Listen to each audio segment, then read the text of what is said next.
Good morning. The commission will be in order. We are back on the record for the time, or for the record, the time is 8:30 a.m. The date is May 14th, 2026. I am Commission Vice President Jennifer Fielder, the presiding officer for this hearing. With me today are Commission President Jeffrey Wellborn, Commissioner Randy Pinocci, Commissioner Annie Bukacek, and those are the commissioners who are present at this time. Commissioner Brad Molnar is absent. The commission and its staff are appearing from the commission's Bollinger Room in Helena, Montana. This is day 3 of the scheduled public hearing in docket number 2025.10.078 involving the joint application of Northwestern Corporation, Black Hills Corporation, and Northwestern Energy Group for approval of merger. To begin the day, I will first ask for public comment. And are there any public commenters in the room? Please be advised before you begin that once an organization retains counsel and intervenes in a contested case proceeding before the commission, that organization and any of its directors, officers, employees, or members are parties to the case. Each party's legal counsel is their sole representative before the commission in this case. In other words, all parties must speak to the commission only through their legal counsel. That being said, are there any other public commenters in the room? Can I see a show of hands? Okay, just one. Thank you. Please note that this session is being recorded and all comments received will be public records, so please do not include confidential or private information in your comments. And we will start with commenters in the room, and then I will call on those online. I will go through the list of those who registered first. Please state and spell your name for the record, and please give us the town or city where you live. And we don't need your physical address, just the town. And if you are a member of an organization, please identify the organization if they're a party to this proceeding particularly. And then if anyone has written comments, please submit them online through the Commission's Ready portal or by emailing psc.help@mt.gov. And Mr. Morris? Correct. You may proceed. Thank you. Good morning. Thank you, Madam Chair and Commissioners. My name is Bob Morris, Morris, and I live in Butte. I'm the Lance Energy Chair at Montana Tech and a member of Governor Gianforte's Energy Task Force and a Northwestern Energy customer. I strongly support the proposed merger between Northwestern and Black Hills. Montana faces a serious energy transition. Colstrip units 3 and 4 are expected to retire by 2043, leaving a potential 1,500 megawatt gap even as demand continues to grow. For its entire history, Montana has been a net energy exporter. But without a replacement for Colstrip, we become an energy importer, no longer in control of our energy destiny. Notably, Northwestern Energy's recent acquisitions of Avista and Puget Sound Energy's stakes have given the utility a 55% ownership interest in Colstrip, providing the ability to play a decisive role in determining the plant's future. Closing that gap requires major investment in electric and gas transmission, a diversified portfolio of natural gas, hydro, wind, solar, and storage, and new firm energy resources like advanced nuclear and geothermal. This investment is also central to Montana's economic future. Our state has an extraordinary opportunity to supply critical materials for the nation and advanced manufacturing, but only if we have abundant, reliable, and affordable energy. Without it, we cannot compete. This merger makes that investment more achievable. A stronger combined company means an improved credit rating, lower borrowing costs, and greater capacity to finance the infrastructure Montana needs, benefiting ratepayers and the broader economy. I respectfully encourage the Commission to approve this merger. Thank you. Thank you. Are there any other commenters in the room? Any other commenters in the room? Seeing none, we will move to the online commenters, and Brett Doney is signed up first. Mr. Doney or Donnie? Good morning. My name's Brett Doney, Brettdoney. I'm the president and CEO of the Great Falls Development Alliance. We're a private sector driven regional economic development organization and community development financial institution. We're based in Great Falls, where I live, but we focus on the Great Falls trade area and do some things across Montana. Our mission is to create greater economic opportunity that improves quality of life. The biggest challenge in our region has been a low wage economy that is overly dependent on things that we have little control over. Everything we're trying to do in our economic development strategy, advanced manufacturing, redevelopment of properties, housing production, childcare, entrepreneurship, attracting new investment into the state, relies on having reliable and affordable energy, both electric energy and natural gas, as well as other sources into the future. We've been very pleased with Northwestern Energy's investments in our region, but we need a stronger utility with more access to capital to keep making ever more investment. We have a shortage of electric transmission capacity in our region. We have a shortage of natural gas capacity in our region, and it is already hampering private sector investment that creates higher wage jobs. We support the merger. We think that it will strengthen the utilities and provide more opportunity for Montana to control its future energy destiny. I appreciate your time and consideration of this, and we urge you to approve the merger. Thank you. Thank you. And next, online public commenter, Zach Griffin. Good morning, Madam Chair and Commissioners. My name is Zach Griffin, ZACGRIFFIN. I'm the CEO of the Great Falls Association of Realtors in Great Falls, Montana. The Great Falls Association of Realtors supports policies and infrastructure investments that strengthen the long-term economic vitality of Great Falls and our surrounding communities. Reliable and affordable energy is the foundation to economic growth, housing development, and business recruitment. Great Falls cannot successfully attract large industrial, manufacturing, processing, or logistics types companies without confidence that its electrical and natural gas system can support future growth. Economic development today depends heavily on infrastructure readiness. Companies evaluating Montana want to know whether utilities can reliably serve large commercial industrial loads while maintaining affordability and reliability for existing customers. Great Falls is well positioned for additional economic expansion because of its workforce, transportation access, quality of life, and available land, but continued growth requires an energy partner capable of planning for the future and making a long-term infrastructure investments. This proposed merger between Northwestern Energy and Black Hills Energy has the potential to create a strong regional utility with greater operational scale, broader resources, and an enhanced ability to support economic growth across Montana. From the realtor point of view and development perspective, a strong utility infrastructure directly impacts commercial and industrial site selection, housing demand and residential construction, property values, business confidence, and long-term community investment. This merger will also provide an opportunity to strengthen long-term reliable systems across the region, an issue that matters to homeowners, businesses, and developers alike. The Great Falls Association of Realtors believes economic growth, housing growth, and infrastructure planning go hand in hand.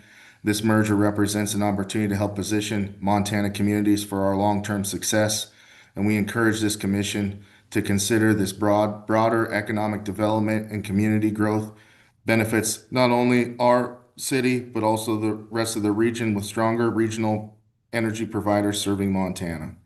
The Great Falls Association of Realtors urges this commission to approve this merger. Thank you. And the next online commenter is Richard Liebert.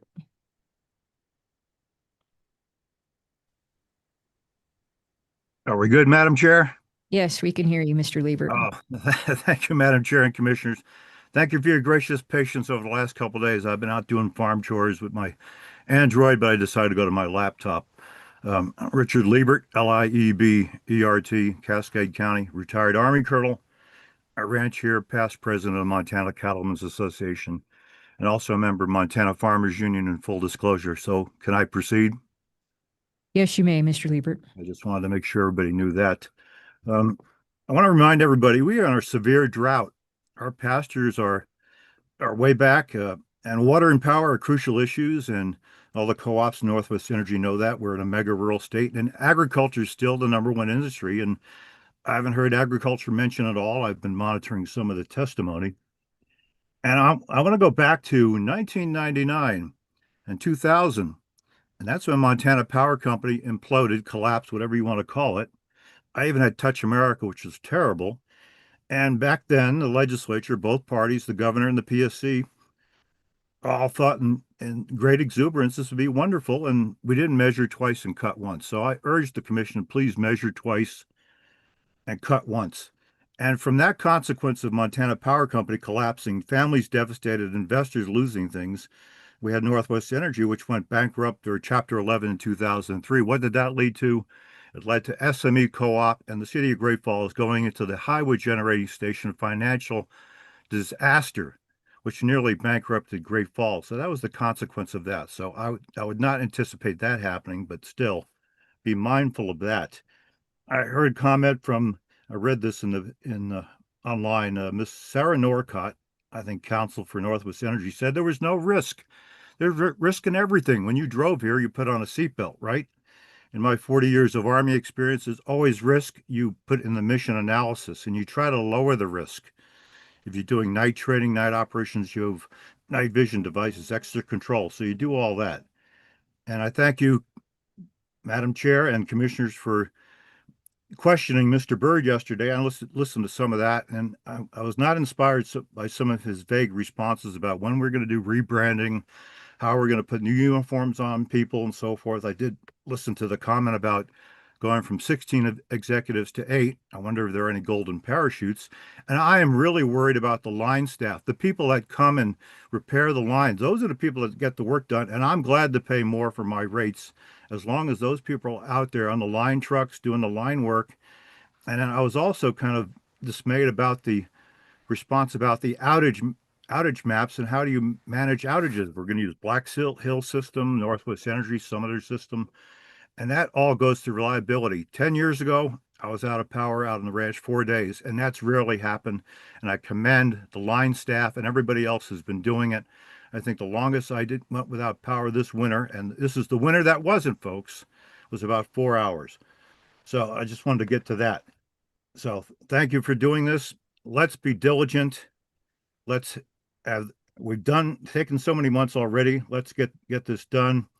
Let's measure twice, cut once, and put that seatbelt on and put those guardrails up there, PSC. Thank you very much. Thank you, Mr. Liebert. Next online commenter is Mary McNally.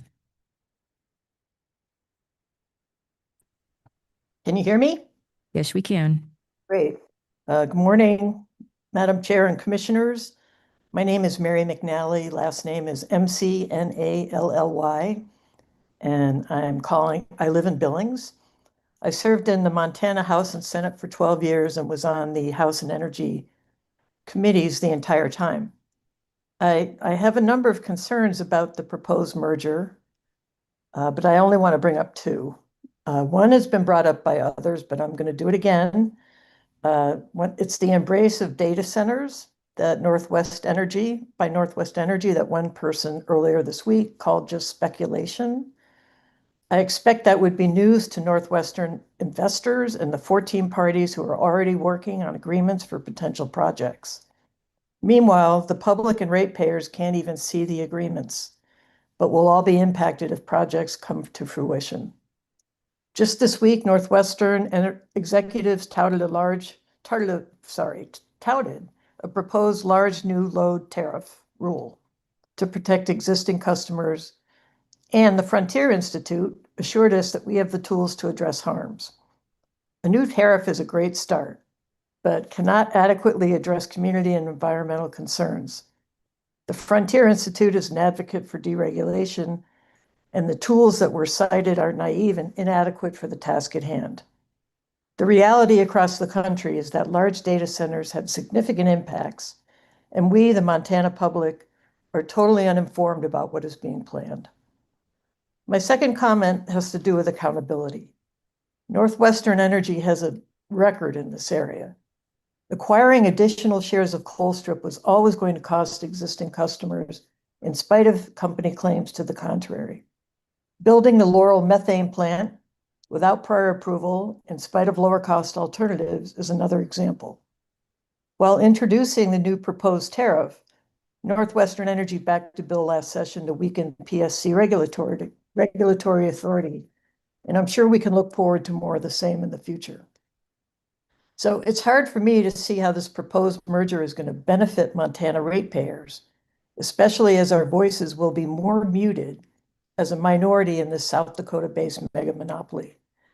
Perhaps that issue is addressed in the extensive confidential material that is part of this docket, but I have serious doubts. The energy landscape is changing rapidly, and all existing opportunities, including renewable storage and distributed generation, and new technologies need to be fairly evaluated. A merger may be an option, but it needs close scrutiny. I sincerely hope that the PSC will do its job, protect Montana ratepayers, require accountability, and reject this merger until more is known and made public. Thank you. Thank you. Are there any more commenters online? Are there any more commenters online? Seeing none. Are there any more commenters in the room? Are there any other commenters in the room? Seeing none. All right. We will now move to the evidentiary portion of the hearing. And I think where we left off yesterday, counselors were going to talk with each other offline about the witness schedule. Has there been any determinations made on what order that you'd like to proceed? Ms. Norcott? Madam Chair, good morning. So I believe where we landed was the county would call their witness, Mr. Newman. Then joint applicants would finish their case with Mr. Merkel and Ms. Jones. And then Mr. Lefebvre would be available for Ms. Trinnell to call.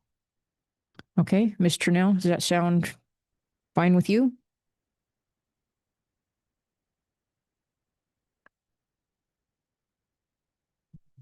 Good morning, Madam Chair. I think that's agreed upon, and just to flag for the joint applicants and the commission, I don't know what order you want to do the NOLs in, but I do want to have the opportunity to recall Ms. Lael either before the joint applicants rest or at the end. So happy to work with them, but just want to flag that. Okay. Ms. Norcott? Madam Chair, Ms. Trinnell, if I may ask a question of, Absolutely. is it only Ms. Lael that you want to speak to about the NOLs? Okay. We can make, let me talk with Ms. Lael and we'll find a time that works. Maybe it'll be before Mr. Lefebvre or after Mr. Lefebvre. Okay. Okay. And what was the colloquy there? Ms. Trinnell indicated that depending on Ms. Lael's responses, that Ms. Nooney may need to be recalled as well. Okay, so the order today then will be Missoula County with their witness, Mr. Newman, Swain Newman, and then we will go to back to joint applicants with Mr. Merkel and Ms. Jones, and then we will move to Mr. Lefebvre, and then Ms. Lael. Okay. All right. Well, I think we have our work cut out for us for today. So with that, Mr. Uda, the floor is yours.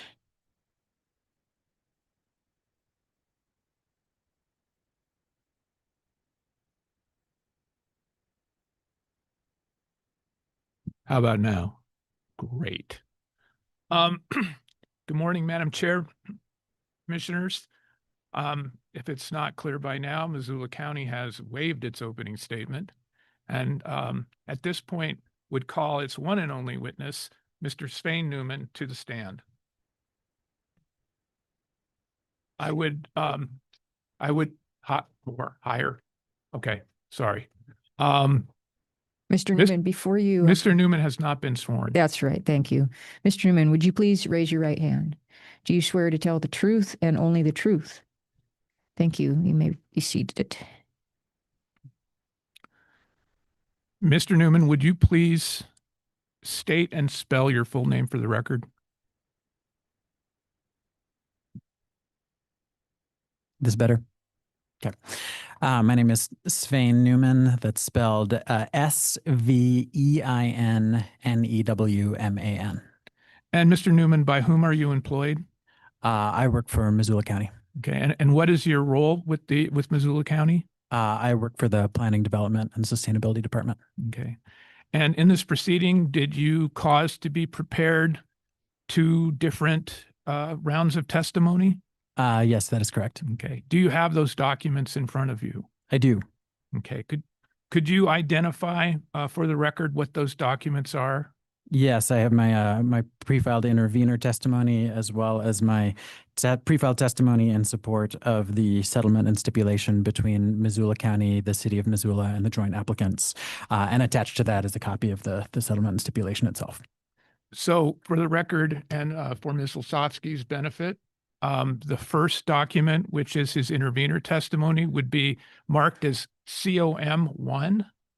And the second document, which is his testimony in support of the stipulation and the stipulation, will be titled COM2. Mr. Newman, have you had an opportunity to review your statement since it was, or your testimony since it was prepared? I have. Okay. Do you have any changes or edits to make to your testimony, either one of them? I do not.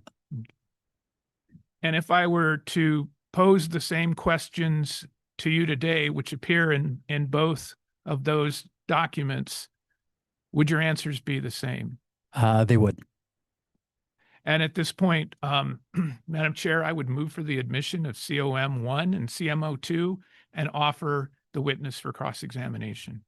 Are there any objections? Seeing none, COM1 and COM2 are admitted. And would any parties like to cross-examine this witness?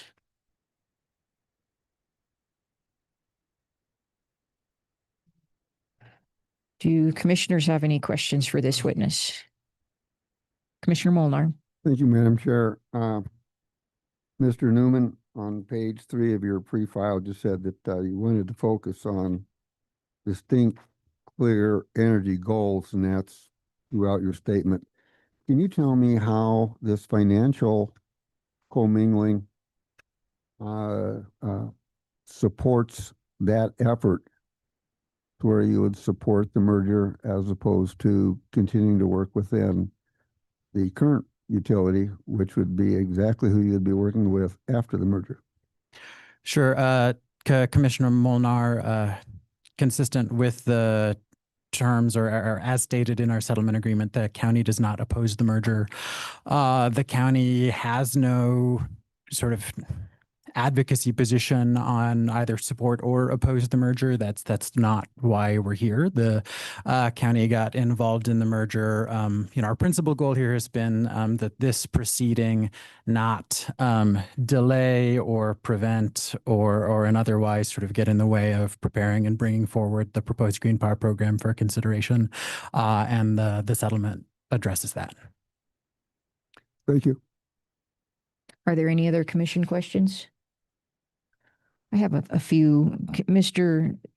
Newman, can you elaborate on these, on the Northwestern's commitment, the joint applicant's commitment to this program, and what is expected in terms of cost? And is there any difference in what they're already doing and what they would be doing if the merger is approved?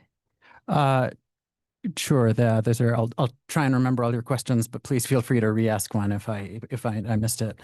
I'll talk a little bit about the Green Power program, and then a little bit about how it would or wouldn't relate to the merger. So in terms of the program itself, in our community, there are businesses and individuals who've expressed an interest in carbon-free power, and our elected officials have wanted to be responsive to that demand. And the Green Power program, as envisioned, would provide customers with an opportunity to support a renewable energy resource, and is a way for the county to pursue the interests of our constituents as well as the county commission. The GPP would be a way for certain Northwestern customers to support the construction and operation of a new clean electricity resource. As currently envisioned, it would be up to 50 megawatts. And it's important to note that the program would be voluntary and opt-in, and the costs and benefits of the program would be contained within the program, governed by a tariff subject to PSC review and by subscription agreements. So if your questions about sort of costs were on that end, I just wanted to address that. As it, this wouldn't sort of impact broader rates or anything of that nature. In terms of how it interacts with the ownership structure of the utility, I think it largely doesn't. When the county intervened in the merger, it was in part with the question of if there's a potential change in upstream governance in the board or in staff, is there still a commitment on the utilities part to work with us to talk about these goals, to bring something forward to the commission for review and consideration, and per the terms of our settlement, there is interest by the joint applicants or the new company in doing that, much like there's been interest by Northwestern historically. Thank you. That was very helpful. Are there any questions from Commission Council? Nope. All right. Moving on then, are there any questions on recross? Mr. Uda? Or I think the any- recross would go to, I'm sorry. Yes, it would. Nobody really crossed except us, so we'll move on to redirect. Mr. Uda, do you wish to redirect your witness? no, thank you, Madam Chair. Okay. Mr. Uda, would you like to have your witness excused? Madam Chair, I would like him permanently excused. Okay, without objection. Mr. Newman, thank you for traveling over this morning, and you are permanently excused. Thank you.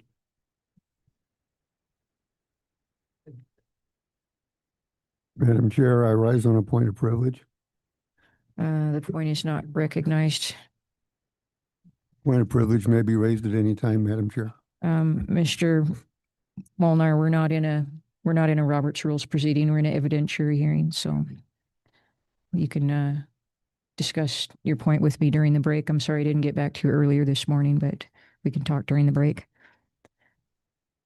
Okay. We are now on back to the joint applicants case in chief. So Ms. Norcott. Madam Chair, I'll Mr. Green. take this witness, and the joint applicant's called Jason Merkel. Okay, thank you.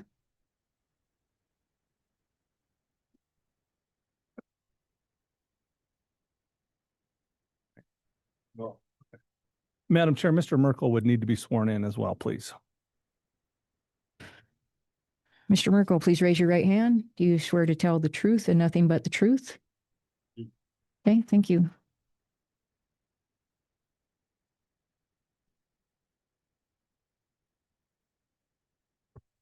Thank you. Mr. Merkel, could you please state your name and spell your last name and your business address for the record, please?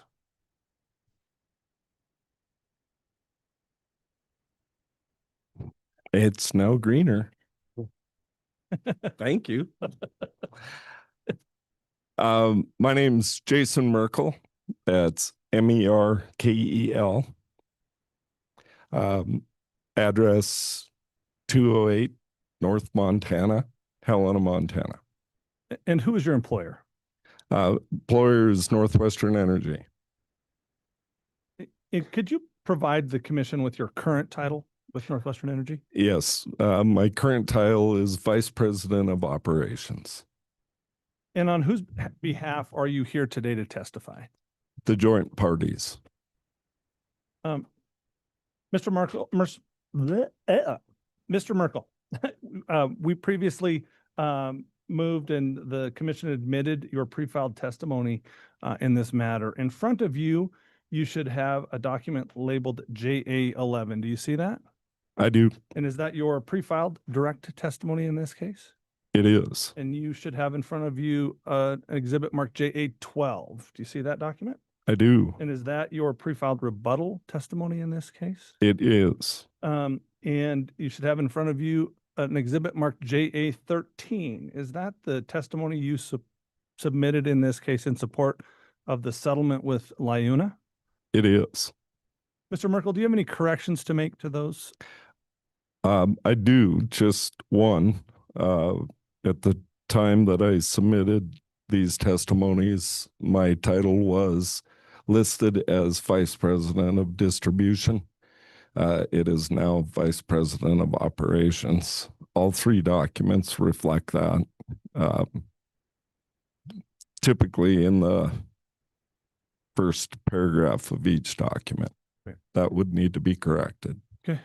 Mr. Merkel, if I were to ask you all of the questions in that testimony today while you're under oath with the correction that you've indicated relative to your title, would your answers be the same? They would be. Madam Chair, those have been pre-admitted and Mr. Merkel is available for cross-examination and questioning. Without objection, we'll admit JA 11, 12, and 13 as amended. Oh, as amended. Thank you, Madam Chair. All right. And do any parties wish to cross-examine Mr. Merkel? Mr. Neal? Thank you. Thank you, Madam Chair. Good morning. Good morning, Mr. Merkel. I'm Monica Trinnell. I represent 350 Montana and the Montana Farmers Union. How are you today? I'm fine. Good morning. I just have a couple questions, and I actually wanted to ask you about some of the exhibits. Are the witness exhibits from yesterday in front of you still up there? They are not. Do we know where those went to?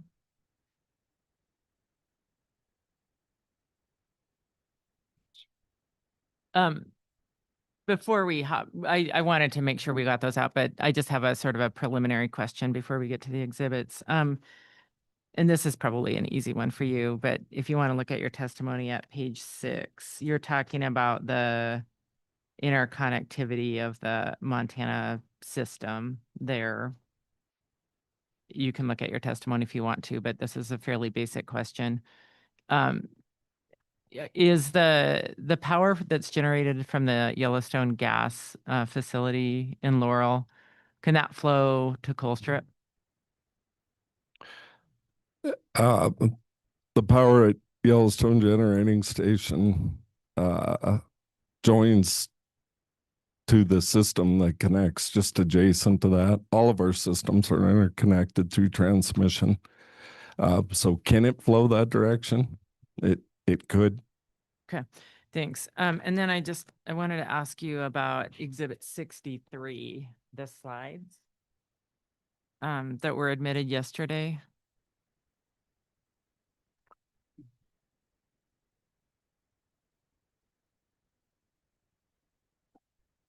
Actually, I'm sorry, it's Exhibit 62 were the slides. I apologize.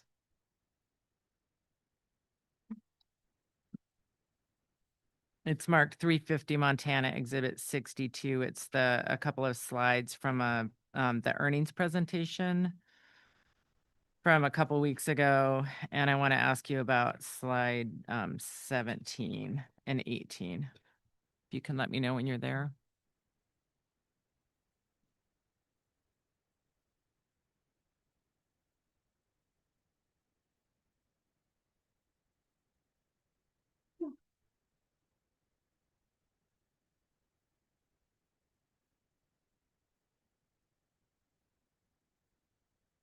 I'm there. Okay, it's really light print down in the bottom corner. It says 17 and 18. Oh, I follow the pages. Thank you.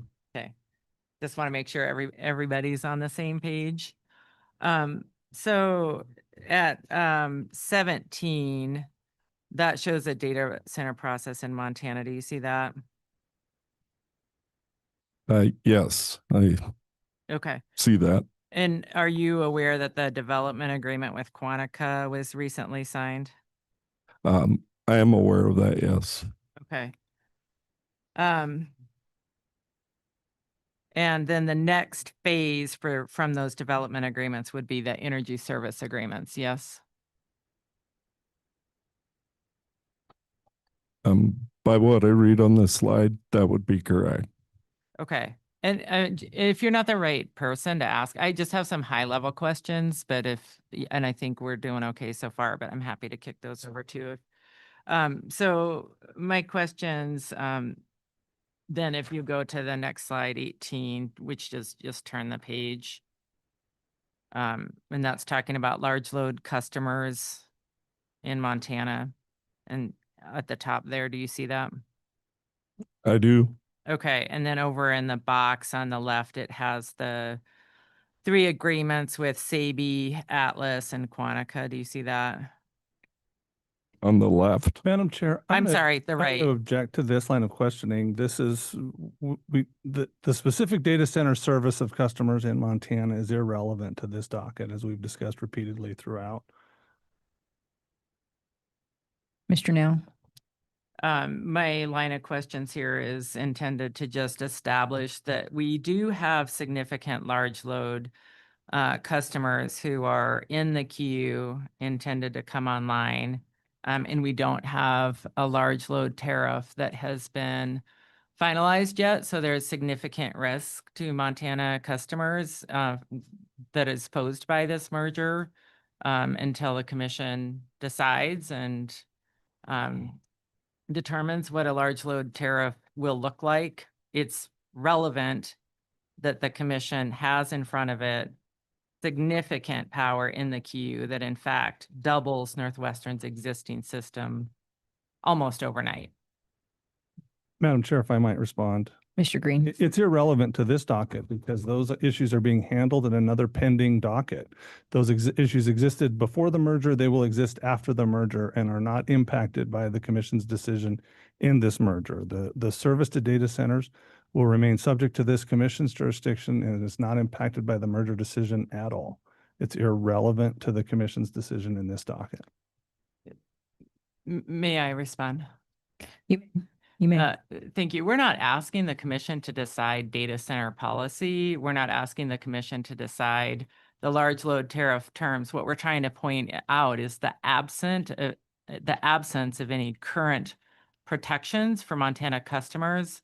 And if the commission acts on this transaction and kicks the whole entire Northwestern kit and caboodle into Black Hills, which will have control over what goes where, that is relevant to Montana captive customers' potential risks, costs, and the incredibly relevant point for this commission to be weighing and determining here is how much risk Montana customers are going to be asked to absorb as a part of this merger. These are significant open questions that the commission has to at least recognize.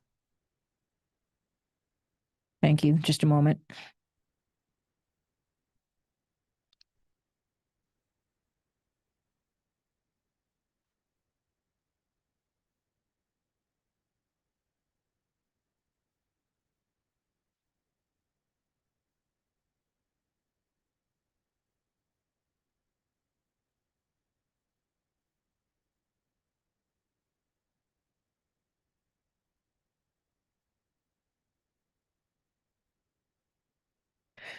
The objection is sustained, and here's why. There are some slides in this deck that directly go to the merger, and then there are slides that appear not to, and this one appears to be segregated from that.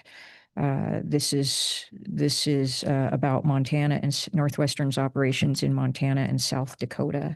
I see nothing on this slide that relates to the merger, so objection is sustained.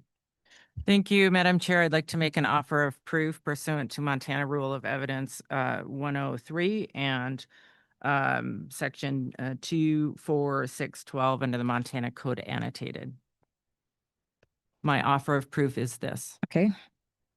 Had Montana, Farmers Union and 350 Montana been allowed to inquire of the witness regarding these slides, the evidence would have showed that significant large loads are in the queue that double Montana's existing supply portfolio.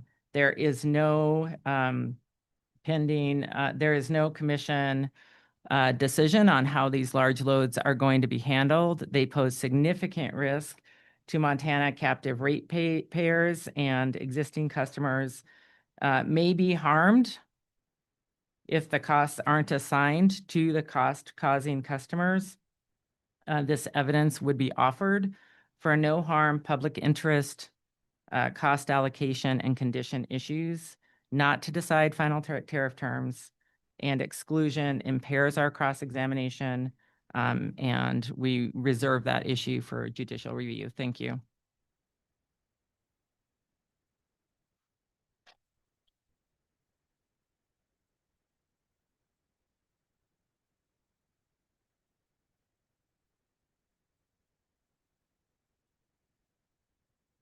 Okay, noted. Ms. Trinnell, you may continue.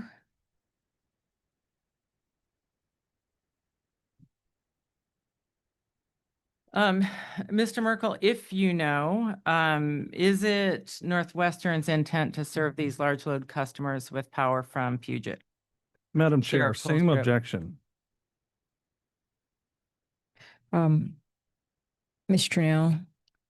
The discussion about Colstrip, Puget control, allocation, costs has been well developed at this point in the record, and I think it's very reasonable for the commission to have in front of it whether or not Northwestern, which they just objected on relevance, saying we're going to do data centers anyway. I think the commission needs to understand what power are they going to use to serve the data loads that they have in the queue. If that's not relevant to the merger, it's certainly relevant to this commission's analysis to say, well, if we don't approve the merger, are these going to go forward? What is the impact of the merger on these loads? Madam Chair, that is not the question pending in front of the witness. So if Ms. Trinnell would like to ask that question, she certainly is welcome to, but that is not the question she's asking. Ms. Trinnell, would you like to rephrase? My question is it Northwestern's intent to serve these large loads with power supplied by the Puget Sheriff Colstrip? And Madam Chair, that is a decision that is independent of this merger and is not relevant to the commission's consideration of the merger docket. I And guess that I would like the objection witness was- to say that. The Point- council's testifying at this point. This is appropriate objection argument. So, I mean, this is the record is clear on what's before the commission, and the service of data centers and how Northwestern will do that is not relevant to the merger docket.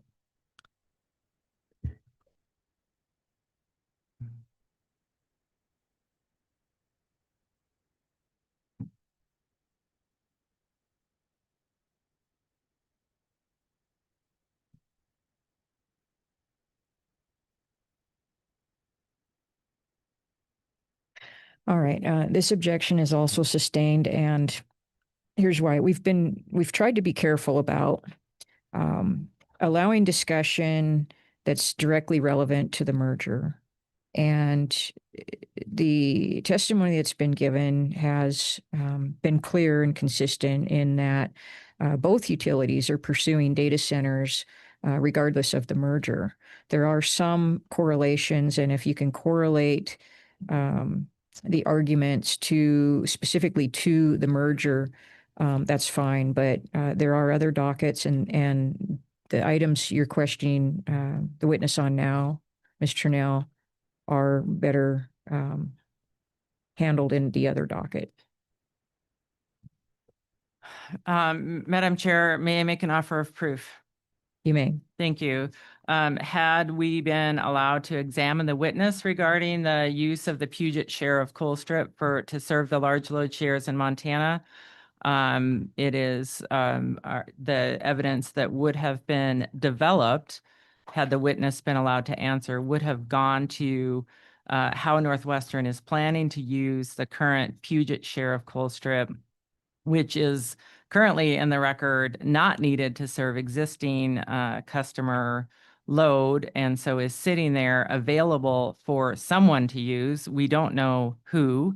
And the commission now, by excluding this evidence, does not have in front of it whether or not that Puget share would go to serve Montana data center customer load, which would impact Montana's economic development, tax base, growth, property taxes, or whether that Puget share would go somewhere else potentially to serve the Meta and Microsoft campuses in Cheyenne, Wyoming. That is the evidence that the commission has now excluded from the record, which is critical to the merger analysis, and we are preserving the record for judicial review. Thank you. Mr. Green. So, Madam Chair, as a reminder, the offer of proof is argument from counsel, and it's meant to preserve the record for appellate purposes. It is not evidence in this matter. We strongly object, actually, to Ms. Trinnell's characterization of the issues or what our objection to this would represents, and it certainly went down a path that had nothing to do with the questions that she was asking that we objected to. Thank you. One moment, please.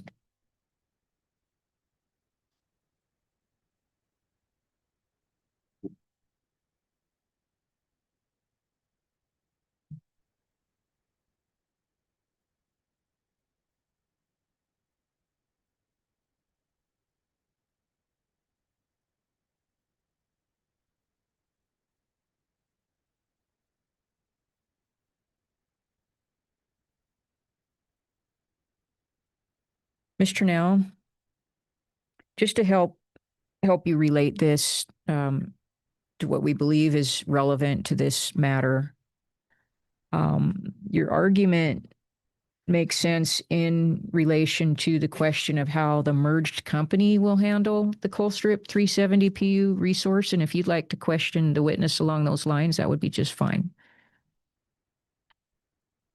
Thank you, Madam Chair. I will try to stay within the lane that I believe has been laid out. So, Mr. Merkel, are you aware of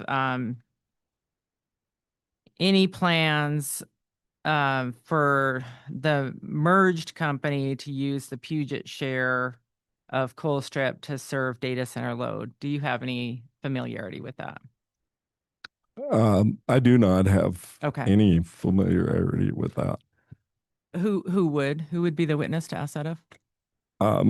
Beyond the testimony about Puget that Mr. Bird gave yesterday, I would say Lou Lefebvre. Okay, thank you, Mr. Merkel. I don't have any further questions. Thank you, Madam Chair. Okay, thank you. All right. Are there any other parties that wish to cross-examine this witness?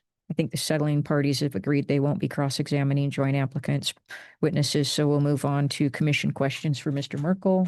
Are there any commission questions for this witness? Mr. Pinocci, Commissioner Pinocci. Thank you, Madam Vice Chair. So on page 16, how will the merger impact staffing levels for Montana field employees?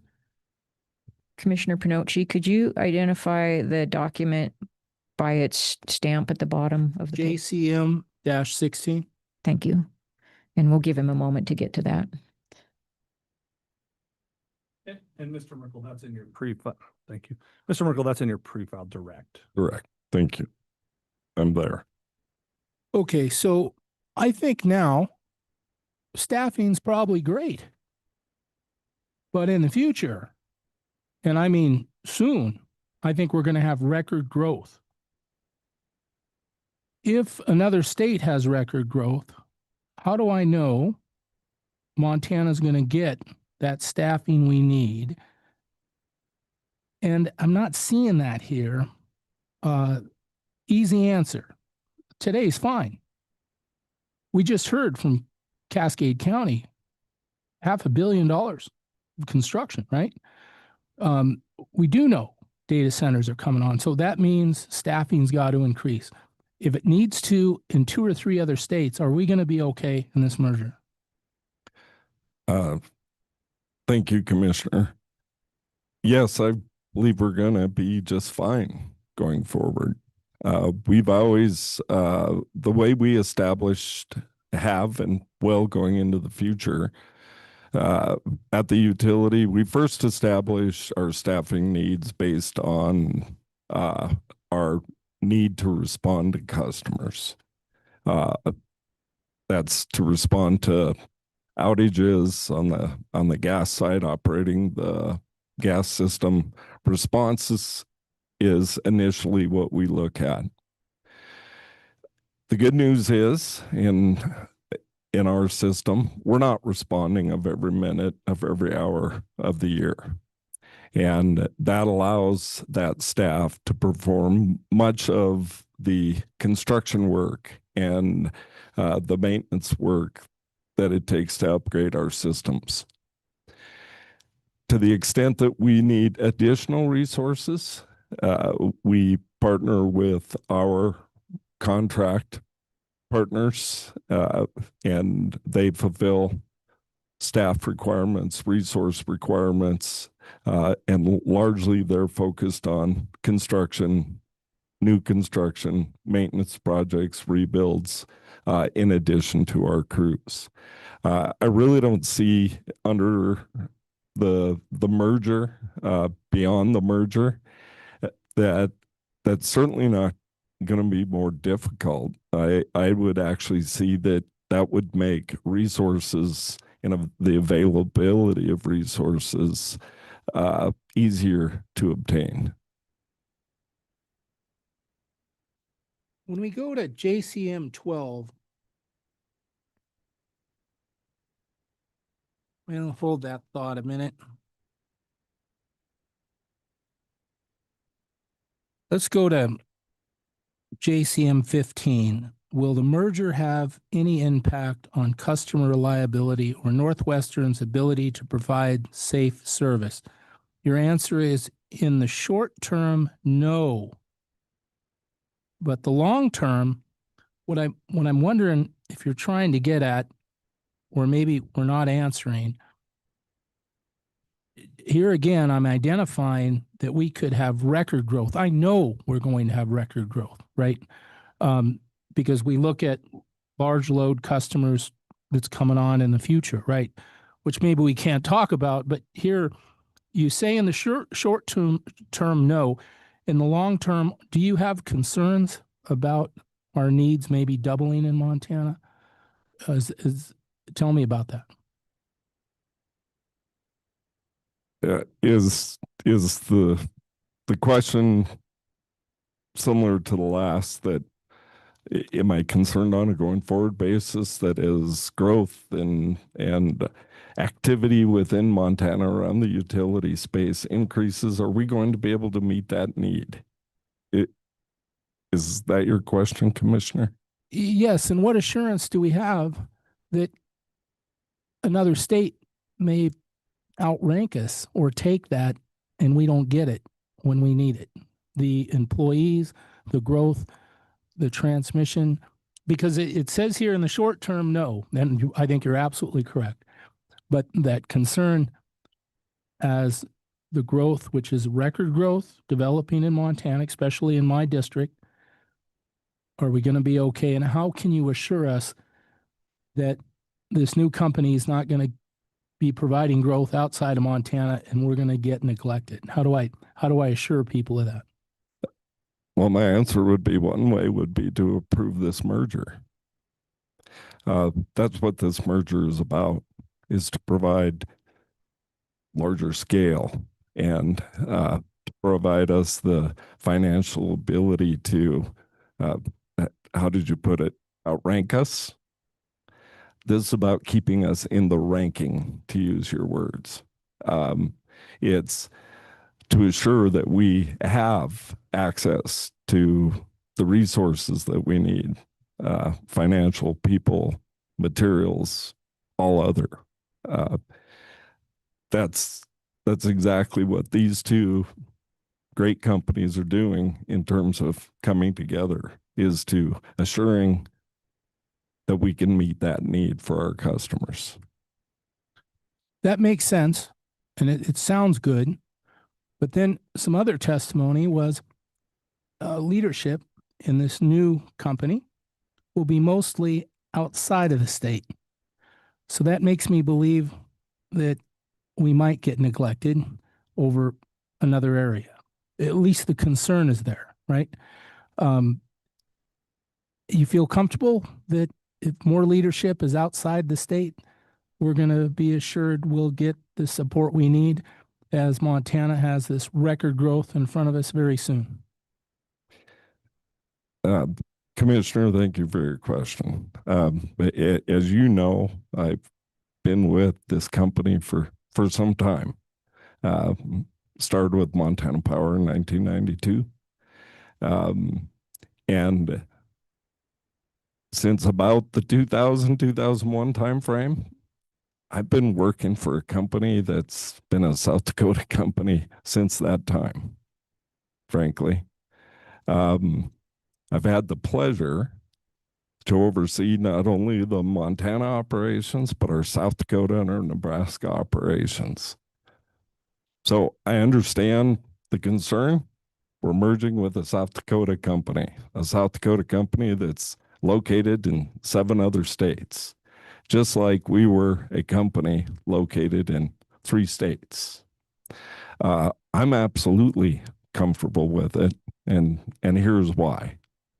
In all of those states, including Montana, the leaders that are charged with being responsible for taking care of our customers and taking care of our systems are located within this state, just like they're located within South Dakota for those customers and Nebraska for those customers. We have directors and managers that they're not only overseeing their customers, their neighbors, their friends, their family. We're a rural state. I think that's what differentiates both Northwestern, and from what I've observed, Black Hills is similarly situated. We don't just serve customers. We're serving our neighbors, families, and friends. The communities that we live in, reside in, and serve, they're small. We're part of the fabric. That's not going to change. It's not going to change going forward. In fact, the contractors that we use and that I heard some of them give public comment to, they're no different. They're often outside of the state contractors with an immense local presence.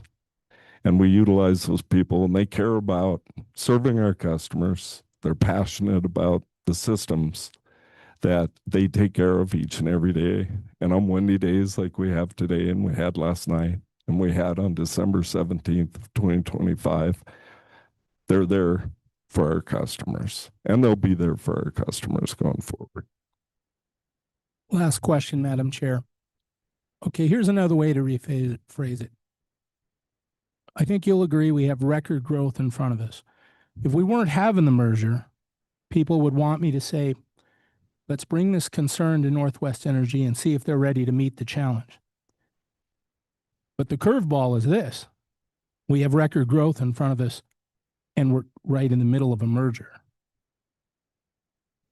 And we don't have the experience to say we've handled that before. So with record growth in front of us and a merger going on at the same time, you can see where people are nervous, and they're trying to have me express that to you. And go ahead, and you may have already answered that, but we have to admit, we haven't seen this growth in Northwestern Energy's experience.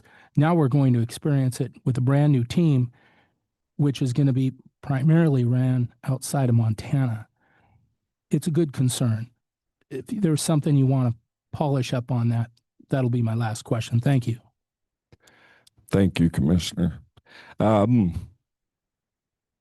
I think separately, we would find a way to solve those problems, those resource problems. The theme of this has been, and I believe in it, better together. And that's where we can help each other out. We've seen pockets of growth. We've served gas in the Kalispell area, and that's boomed like you couldn't believe. And it's not just one transmission line, or I mean, it's miles of main. It's lots of services to be able to handle that type of growth. We've seen it in Bozeman. We've seen it in almost all of our operating areas as Northwestern in some form or another. That's driven us to change and respond with our staffing to meet the needs of our customers. We'll continue to do that. The opportunity with this, again, it's resources, it's perhaps expertise that maybe doesn't reside in Northwestern today that Black Hills can provide to us, and vice versa. Again, I can't say it enough. It's we're damn good companies, both of us. We will be better together. That's what it amounts to. No more question. Thank you. Other commissioners? President Wellborn? Thank you, Madam Chair. My line of questioning goes a little bit along the lines of Commissioner Pinocchi's, but I'll ask it in a little different way. I guess it's not the concern about how Montana customers or projects will be handled by, what is now Northwestern. But my concern is things that might be a little farther out of your control, like on major investments in new projects or infrastructure, whatever. And if the, I guess, have you had a chance to think about or address if, let me give you an example. If, let's just say, there's two competing projects and you've got one board of directors that ultimately makes the decision on maybe picking one over the other based on available capital. And say one is in, a new state that, or a state that you serve, say Colorado, where there's a much bigger population. It's a quicker return on your investment, if you will, to serve more customers quickly and get a quicker return, and how that relates to maybe Montana, where we're a little bit more spread out. It takes a little bit more of the same infrastructure to reach the less customers. And I think that's kind of some questions I had. Who will be, I guess, chosen in that respect, or I guess have the best chance of having their customers served with an amount of capital that can only do one or the other. Thank you, President Wellborn. I guess the way I would start to answer that question is I think there's a bit of a misconception on the board's role in capital. They certainly approve the capital, the overall capital expense. They understand our strategic direction, if you will, from a capital perspective. But the decisions about capital are much more grassroots to the organization. You have it because we do have experience with what you described today. As you were describing these high priority projects, the answer I want to go with was, well, we would do both. And what we would do, honestly, is There's probably things on the other end of the scale that are low priority that could be here, could be there, could be in other states, but they're definitely low priority. That's what we wouldn't do if we have to stay to that capital expectation. The decisions about that prioritization, what's important, is certainly within the management teams.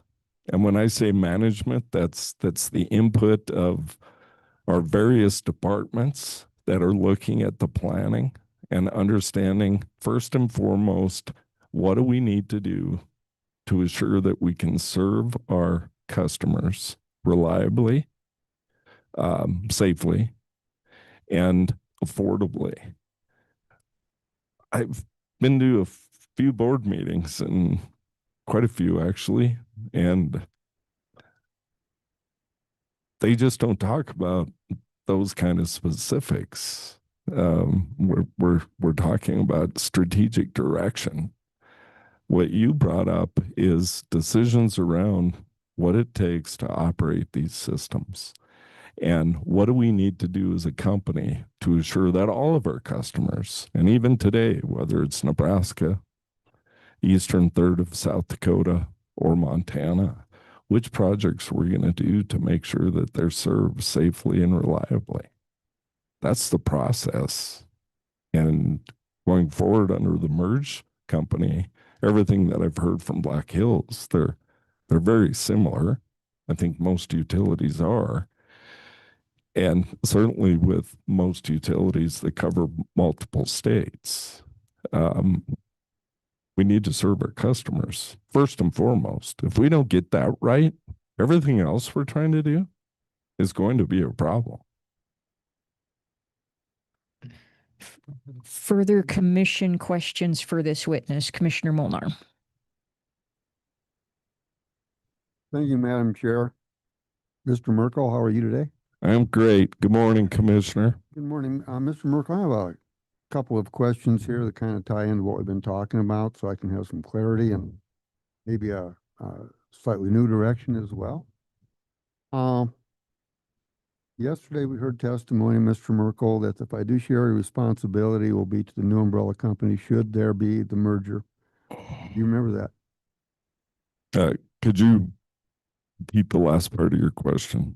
Do you remember that? Oh, a little more than that. Sorry, Commissioner. Good morning. Yeah, let's start there. Okay, yesterday, as I recall, there was a testimony given that the fiduciary responsibility will be to the new umbrella group should the merger go forward. Do you recall that testimony? I did listen into some of it. I do recall some dialogue about that, yes. Oh, good, because that's the only thing that makes sense under current law. Ms. Merkel, would you agree that your financial currently and in the future, your financial responsibility, your fiduciary responsibility is to your shareholders and not to your customers under federal law?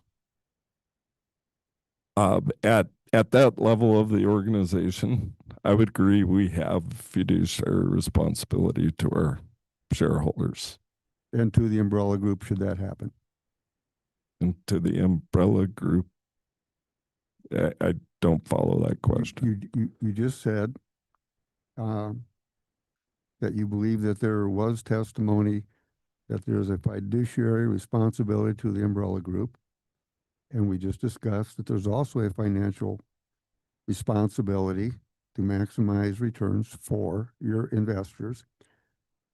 Do you agree that both of those would be true should the merger go forward? I do believe that we have a responsibility for returns to our investors, yes. So based on that, Madam Chair, Mr. Merkel, let's assume that the merger goes forward And in one state that shall remain nameless, the rate of return that's allowed is 9.65%. And in another state, the rate of return that's allowed is, let's say, 10.5%. Based on what you just said, would you believe that the responsibility would be to place the investments from the umbrella group where they could get 10.5% instead of 9.65? Well, certainly by the nature of the conversation, that I can see where you're driven to on just that premise, go to that investment. Well, there's more. Unfortunately, doing this that's stages. unfortunately that's not the way it works, Commissioner. First and foremost, you have to meet the needs of that state, of those customers. That's going to drive your reasons for investment over all others. And, you know, I will also remind you that those are, how'd you put it, allowed returns. That's not necessarily the return that you will achieve. Good. I agree with everything you just said. I've been admonished to do things step by step. So if you're uploading of capital, we heard from two sources that the generation of capital from the 370 would be uploaded. So if the capital is considered excess today is uploaded to the umbrella group, but the needs of a month from now are greater than the reserves, but your responsibility is to handle those needs, would you agree that the money is gone, so you would have to borrow money or get a rate increase to cover those needs? Commissioner, I didn't absolutely follow you there. I'm sorry, did you say you do follow or don't? I did not follow your question. Would you like me to clarify? Yeah, would you clarify? Because I thought I heard you talk about 370. Yes. No. Well, you did, and Madam Chair, Mr. Merkel, for clarification, two individuals, which would be the CEO and the CFO, admitted that, I won't say admitted, they stated that because that is now an unregulated entity, the money could be uploaded for the use of the umbrella group. I think that's pretty solid on the record. Doesn't mean it will, but certainly could. So if the money goes somewhere else because it went into the umbrella group and spent somewhere else, and on that day it was not needed in Montana, but after, say, a major forest fire, distribution lines went down wholesale, transmission lines were melted, massive rebuild is required, never mind the lawsuits that come with it. Now the money's gone. So your responsibility remains, but the cash reserves do not. Unless there's something I'm missing, your options are rate increase or borrow money, and that goes into a rate increase, including the interest. Would that be a correct assumption on my part? Commissioner, I'm not sure I can answer that question. How we would receive the capital to perform the work that we would do, and to the essence of your question, is probably best suited for Miss Lael. What I can tell you is whatever the event is that occurs in Montana, and that's been my history and my career, we will find what we need to find in order to do what we need to do to continue to serve those customers. Madam Chair, Mr. Merkel, that goes to my question. you will find what you need to find. That seems to always come from the ratepayers because it's a rate-based question. Would it be proper for you to amend your answer from I don't know to say that whatever those expenses are, whether are going to come from the ratepayers, whether it's money that has been held in reserve and now is gone came from the ratepayers, or it is money that is yet to be generated to cover an expenditure that is required by using borrowed money and interest because the reserves are gone. Madam Chair, I'm going to object. I think that Commissioner Molnar is testifying and arguing with the witness. I'm not even sure there was a question in that last statement. And certainly I think that the notion that money is gone or money is disappearing, there's nothing in the record to suggest that that's what's happening or that's what happens with utilities. Mr. Green, I'm going to sustain the objection, but Mr. Commissioner Molnar, I do believe the financial questions would be better directed to Ms. Lael. I disagree with, there's no question in there, but I would agree that they're better served with Ms. Lael. So my question would be, I'm assuming she's still here. She is. But I don't know that would be a recross question. That's my concern. Well,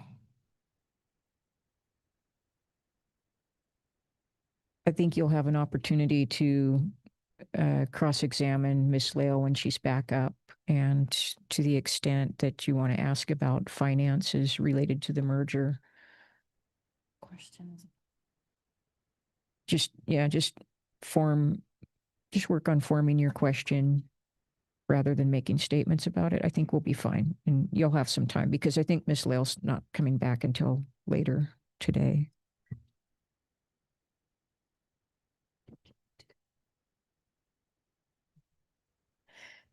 If I believe the witness has said he can't answer about the specifics of what you're asking, so the objection is sustained for that purpose. And if you can find a way to elicit that information, go back and listen to testimony from Ms. Lael on it, because I think we have I think you did ask questions of her about this. So we'll just move on to other questions at this point. Yeah, I would say that's why I backed into what he had said and didn't go forward with what perhaps is better by Ms. Lael. I appreciate that, and I'm good with just going on. Okay, thank you. This one's even more far afield. No. Thanks for the warning. You think that was something? Stay tuned, kids. In your capacity, do you deal strictly with issues in Montana, or do you get into the RTO territory of Black Hills and Northwestern, say more like Southern Power Pool? No, I don't oversee those regional transmission functions. Well, that just got easier.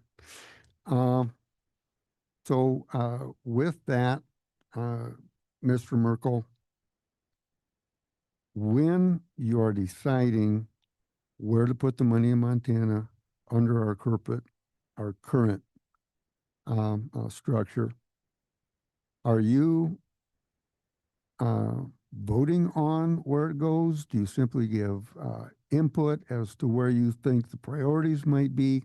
What is your function so far as the determination of allocation of resources, time and money? And you're speaking to capital investment. Speaking about time and money, sir. So capital would cover, I believe, labor, and the labor to replace distribution lines, poles, all that sort of thing.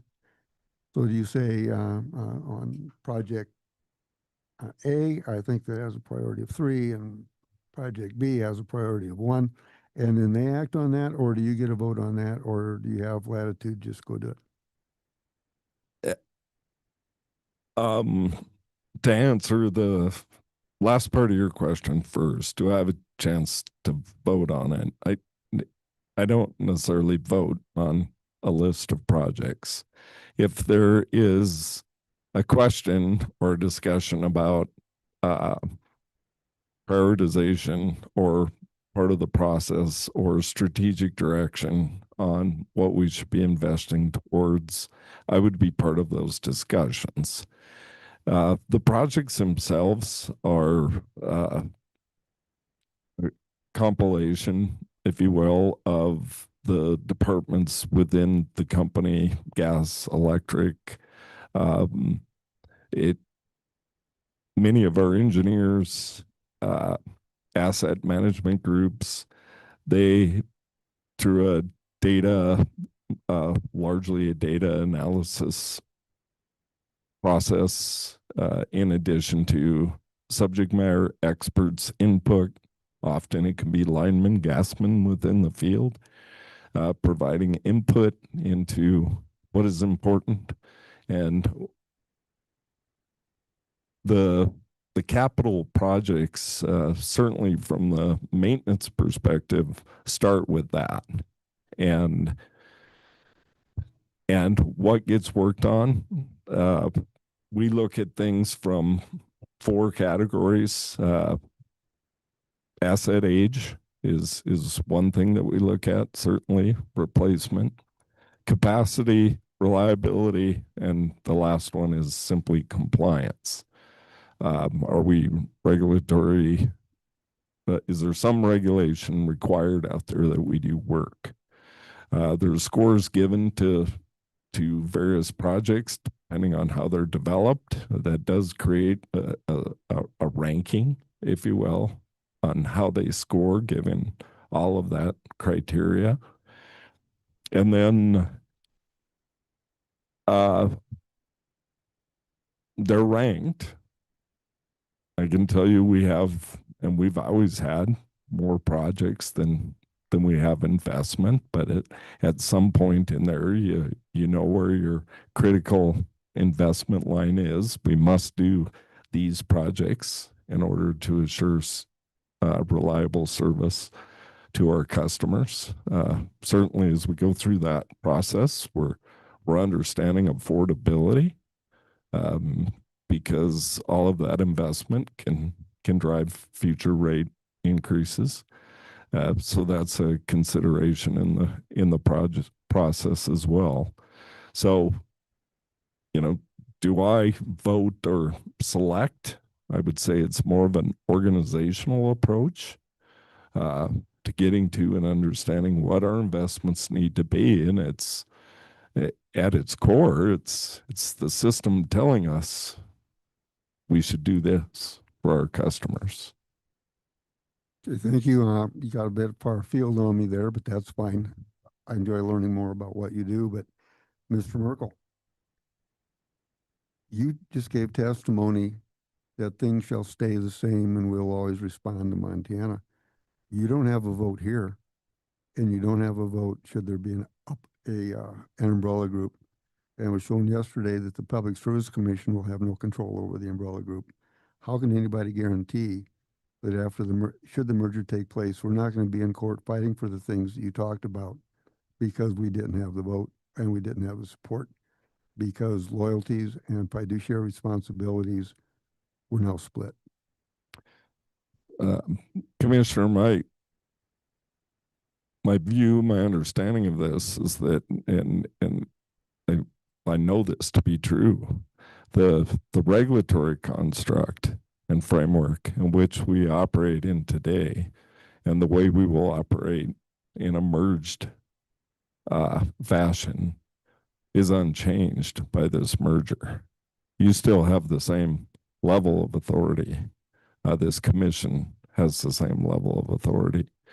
And we have the obligation as a company today and under a merged company to follow the laws and the rules and the statutory requirements of this state.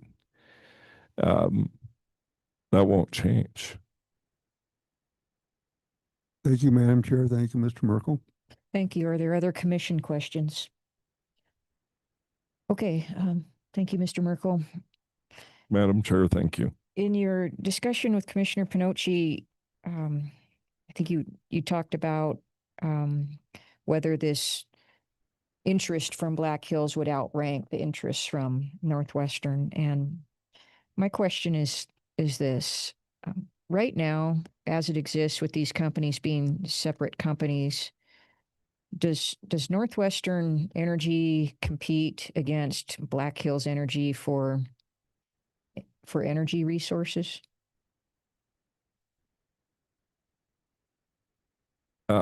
Energy resources, meaning materials or? Well, that too. Here's where I was going to go. Personnel, goods and materials, supply during peak demand periods. Is Northwestern Energy and Black Hills Energy competing for those things against each other now? I'm not sure that for those type things that we're necessarily competing. I think we're in line together for those type of things. I do know where we certainly compete is for investors.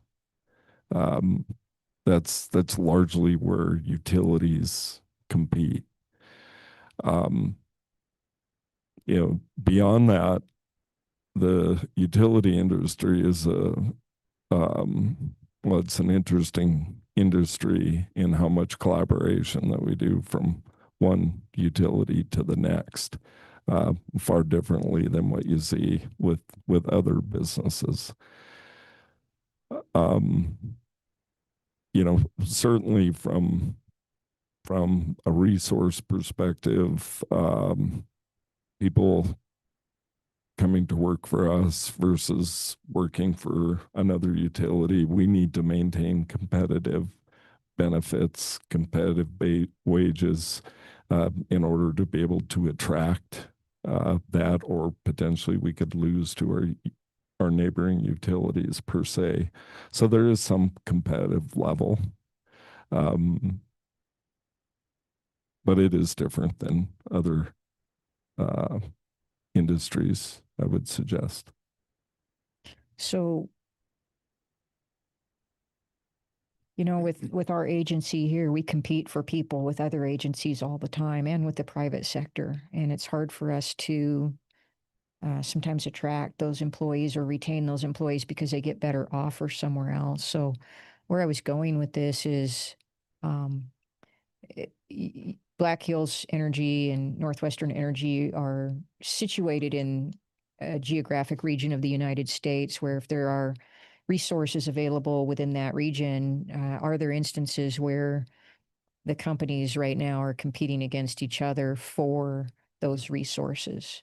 And how would that dynamic change if the merger is approved? Thank you, Madam Chair. We certainly don't, in our operating practice today, I have an experience where we've felt like we're competing for, say, contract resources. They have a project going on, we have a project going on, or that we're losing resources to each other. We have had employees that have went to work for Black Hills. Black Hills has had employees that have gone to work for us. I would say many of those employees are moving more for personal reasons than they are driven by what Black Hills has or what we don't have. From a contractor perspective,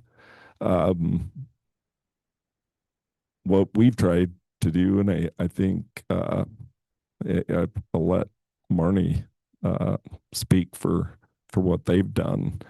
But certainly what we've tried to do is with our contract partners is make sure we're considerate in terms of eliminating any critical peaks within the year. We try to flatten our work curve so that we can provide for them expectations of the resources that we're going to need. and avoid the we need this many resources next week, and rather describe to them we're going to need this level of resourcing in the fall or in the spring, to provide them the opportunity to attract the resources that they need to be able to perform and compete for the projects that they would be bidding on.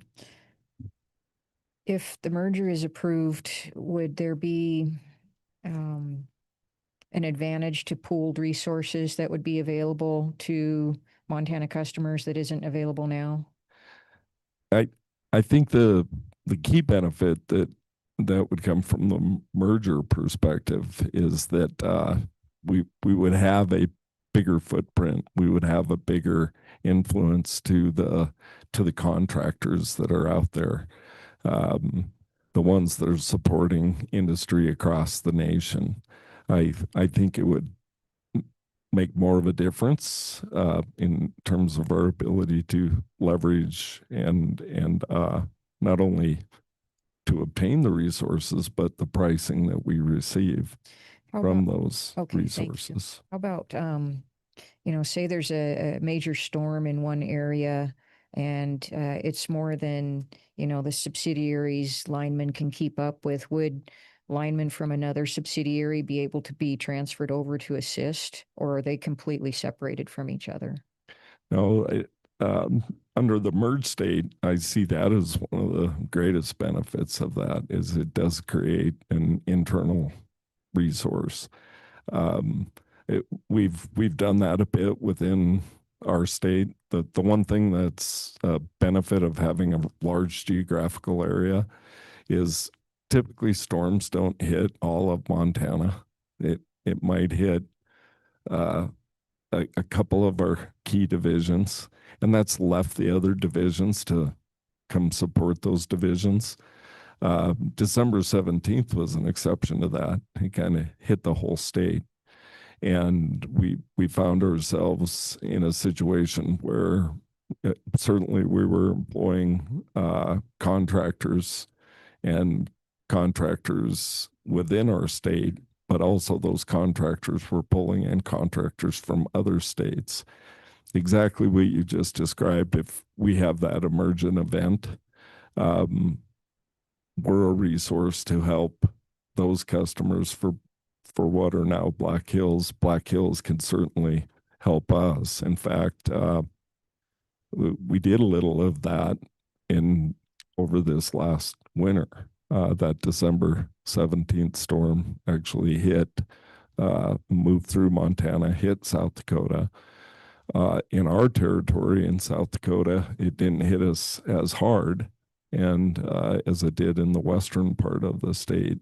And we actually moved resources under the mutual assistance agreement because we are currently two separate companies, but we did respond to Black Hills in the Rapid area. Okay. And we've done that a bunch. Okay, so the merger really wouldn't change the ability of the companies to cooperate like that then? Under an emergent situation, there's more that you have to do than if they're all under one tent, in terms of the speed at which you're able to respond.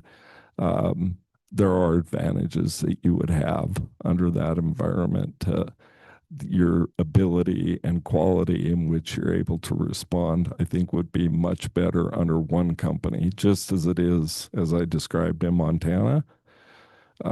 It's much more efficient and effective under that environment than it is under the mutual assistance agreement environment. Okay, thank you. And how about the goods and materials that are needed for the energy infrastructure? When we had the big supply chain problems as a result of COVID, I know that the utility was looking for transformers and conduit and different types of things that were scarce. Right now, under the existing arrangement with Black Hills being separate, is Northwestern faced with competing against Black Hills or other companies for those goods and services that become scarce at times. We would be. Again, we're all in line, and where it would help you under a merged environment is a couple of ways. One is the reserve becomes a little larger to be able to help. Certainly under an emergency situation, you're tapping from a larger internal reserve because it would be their reserve plus our reserve from a material perspective. Certainly from scale, provides pricing leverage. It also provides for many of those vendors that certainty that as a smaller company, you need some now, but you don't always need them.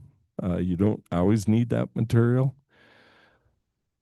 Under the larger company, there's just more buying power, more purchasing power, more leverage over certain vendors that would benefit our customers, both in affordability and to make sure that we can receive those materials. Okay.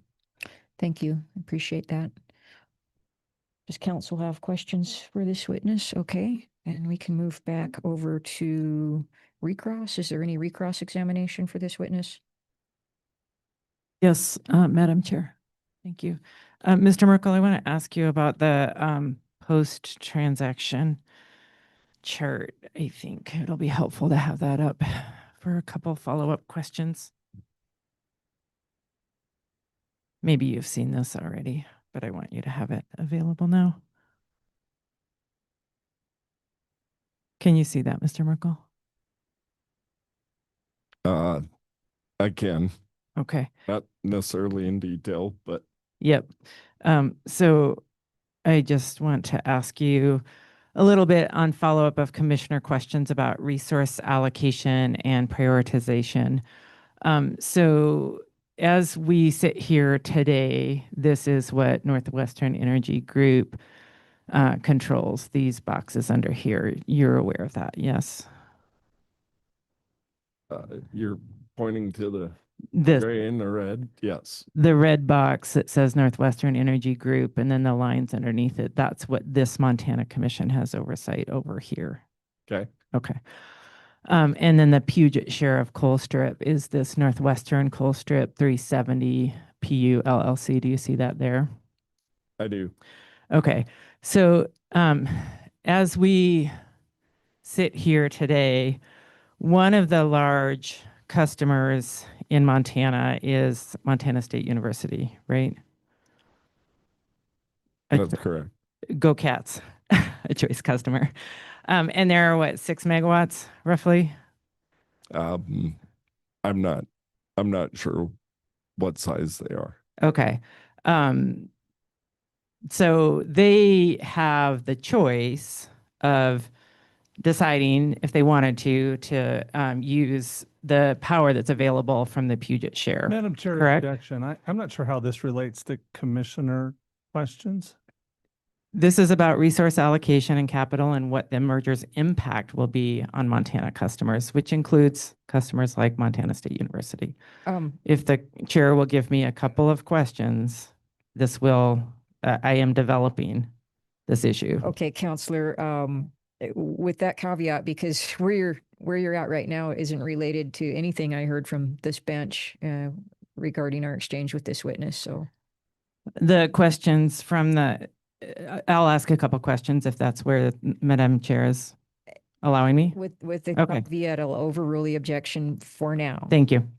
So, Mr. Merkel, the questions from the commission were, and your answers were about shareholder decisions, where the resources will be allocated and who decides. As we sit here today, the Montana Commission has the ability to influence and decide where the 370 share goes and whether or not that's kept in Montana. Is that true?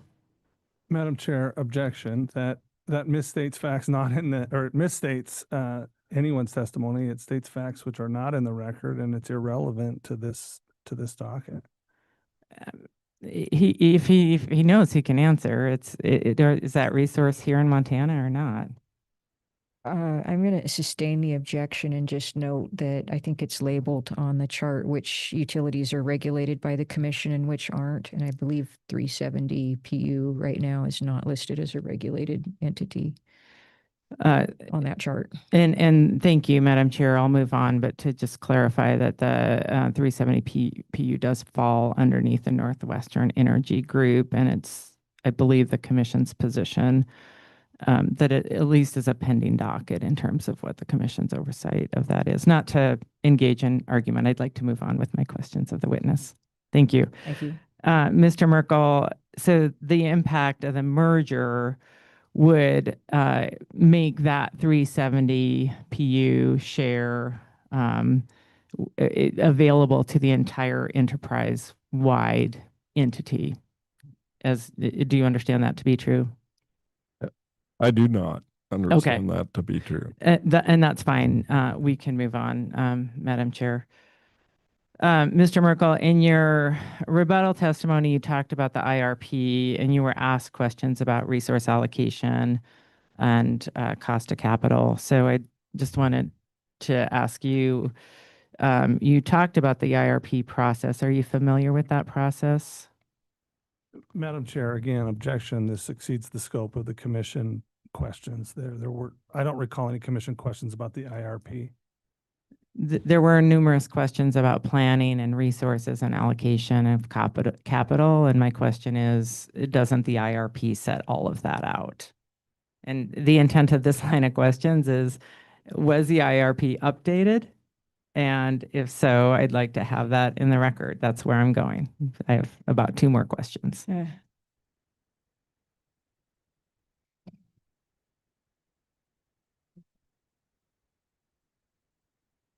It's a stretch. I mean, the commission didn't ask questions about the IRP, but go ahead, Ms. Trinella, overrule the objection and allow you to ask the question. Thank you, Mr. Merkel. Does the IRP process in Montana set out how resource planning happens? Well, it does, but I feel like we're talking about 2 different resources than what we were talking about with the commissioners. Okay. And I just want to be certain we're talking about energy resource. The commissioners were talking about worker resources and the resources to invest in the work that needs to be done to maintain the system. Okay. And I thank you. I do want to keep them separate and to keep them clear. I understood there to be some questions about the prioritization of resources. And I just wanted to ask if the IRP has been updated and finalized.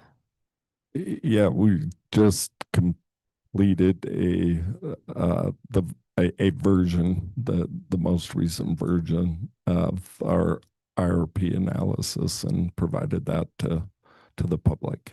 I think that was filed on May 4th, wasn't it? Do you know? I'm not certain of the date. All right. I don't have any more questions. Thank you, Madam Chair. Sorry, I'm sorry. Sorry, I do. Can I ask one more? Mr. No. Thank you.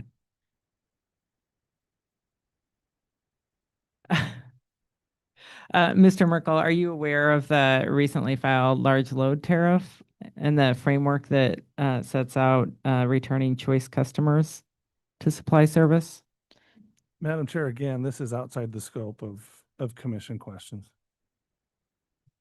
Ms. Trinell, it is. So the objection is sustained. And so please ask a question related to the commission questions. I understood the commission's questions. Commissioner Wellborn asked about investments in new projects, and Commissioner Molnar asked about prioritization of customers' needs and the impacts of whether or not there was enough supply available in Montana. So there were certainly commission questions regarding the supply resources in Montana.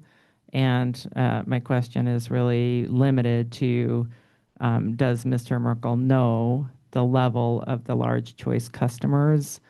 And is he aware of the potential for those returning choice customers to the supply service from Northwestern Energy? I think those issues are clearly relevant. I think they're within the scope of what the commissioners were asking in terms of what is this merger going to do to our resources? How is it going to impact our customers, including current large load customers who aren't necessarily data centers? It's those two questions. I want to pose those to the witness. Mr. Green. Madam Chair,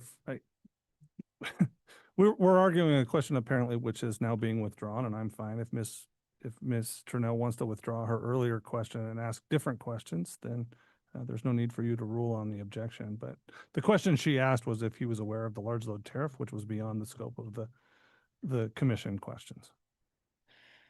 Okay, and that is, that objection for that point is sustained. And Mr. Trinnell, I do not recall any commissioners asking about choice customers or bringing up even the term regarding choice customers that you're going down. So tighten it up. You're welcome to ask questions about the commission's discussions with Mr. Merkel directly. Thank you, Madam Chair. And I'm not trying to get outside the scope here at all. I really just want to understand, Mr. Merkel, about the impact of on supply of returning large load customers from Montana, returning to the supply service from Northwestern Energy. Madam Chair, objection. That question also exceeds the scope of the commission questions. That was not an area which the commission inquired about. Ms. Trinnell, can you relate that to something you heard from the commission? I mean, we can spend 10 minutes arguing about evidence that really the commission should have as an agency. This isn't a jury trial where we're, calling balls and strikes. This is a public interest analysis. Ms. Trinnell, And Ms. Trinnell, you recross is limited to the commission, what the commission raised in questions with the witness. You will confine your recross to that. Thank you. I understood Commissioner Panucci to ask us about whether or not we could stay in the ranking, vying for supply, and Mr. Merkel answered that he was comfortable that we would be able to do that. Okay. Commissioner Wellborn asked about major investments and competition for capital. Commissioner Molnar asked about meeting needs of customers and the impacts of capital specifically from the Puget Share, as I understood that question to be asked. And I understood Madam Chair's questions to be about competition for resources, and maybe I understood that in a different way than it was being asked. So, but I am staying within the confines of what I understood to be a fairly broad scope of questions from the commissioners about what the impact of the merger is going to be on supply. And so my question is, what is that impact on supply for what are currently defined as large load customers in Montana, like Montana State, which is defined as a large load customer, but isn't a data center?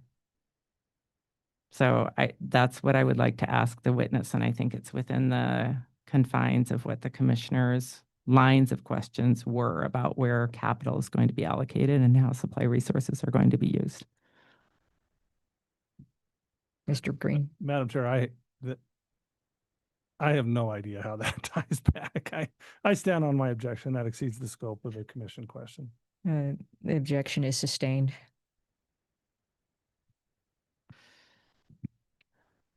Well, I will make an offer of proof for the record under Rule 102 and the administrative rules and the Montana statutes that if this commission had been allowed to answer questions, the answers would have provided evidence to the commission that current large loads in Montana, like Montana State University, would have access to the Puget share, this commission would have oversight over that, and the merger will remove that and put Montana State University in direct competition with Meta. That is the evidence that we would have shown had we been allowed to inquire further of this witness. Thank you, Madam Chair. Thank you for clarifying that. I think you just proved the point that that argument went well outside of the commission's questioning of this and goes into your legal arguments, which you can make when it's the appropriate time to make legal arguments. Okay, is there any further recross? Seeing none, is there redirect for this witness? There is, Madam Chairman. Mr. Merkel, going back to the start of commission questions, there were some legitimate questions about our ability to serve customers and hire staff going forward. Do you have any concerns about our ability, Northwestern's ability to hire the staff it needs to reliably and safely serve customers under the merged entity? No, I do not. Commissioner Panochi asked you just about the ability of the utility to respond to growth. There was a lengthy questioning about that. Let me just ask a simple question. Do you believe that the combination, the merger will help the Montana utility better respond to customer demands, including that growth, whatever size that might be? Absolutely. You talked a little bit about, and I think in response to commission questions, about the prioritization of projects for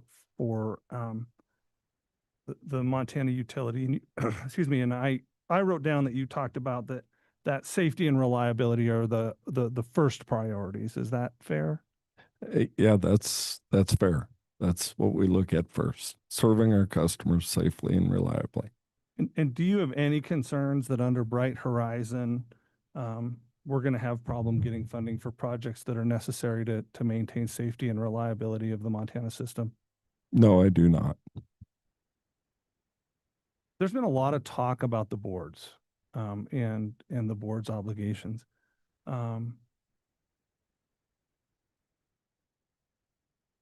Does Northwestern Corporation have a legal obligation to serve its customers? They absolutely do. Yeah.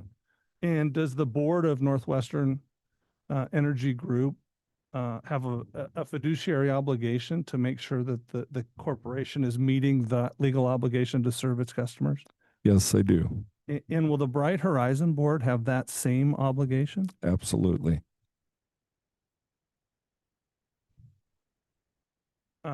Madam Chair, if I might have just a few moments to confer with co-counsel before we release this witness? You may. Would you like us to go off the record for a few minutes? Yeah, could we, 2 minutes, which would be fine. We could stand well, at recess, or do you want to take a break? You know, we're getting close to break time, so why don't we go ahead and take a 15-minute break? So the time is 10:23, and we'll be back at 10:38. We are Thank you, now Madam off the Chair. record.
The commission will be back in order. We are back on the record. The time is 10:39 a.m. Mr. Green? Madam Chair, we appreciate the opportunity to take a break, and with all the clarifications we were able to obtain, we do not have any further redirect for this witness. We would ask that Mr. Merkel be permanently excused from the hearing. Are there any objections? Hearing none, Mr. Merkel, before we permanently excuse you, to the extent you're responsible, thank you for keeping the lights on in the building today. It's awful gusty out there and we appreciate it. And you are permanently excused. Thank you, Chairman. Appreciate it. Thank you, Commission. Madam Chair, I'll turn our next witness over to my co-counsel, Caitlin Shields. And we will call joint applicant witness Ms. Marnie Jones to the stand.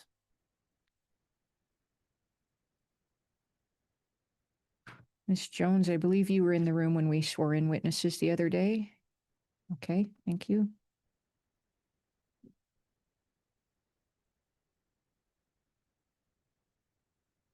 Ms. Jones, could you please state your full name and spell your last name for the record? Marnie Jones, Jones. And by whom are you employed and in what position? I am employed by Black Hills Corporation, and I'm our Senior Vice President and Chief Utilities Officer. And what is your business address? 7001 Mount Rushmore Road, Rapid City, South Dakota, 57702.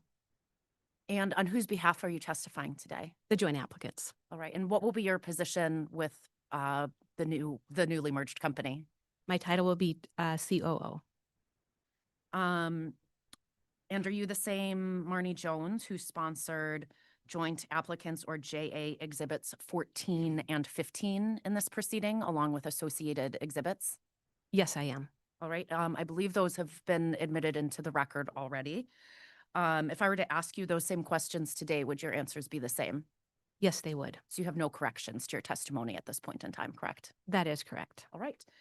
With that, the witness is available for cross-examination.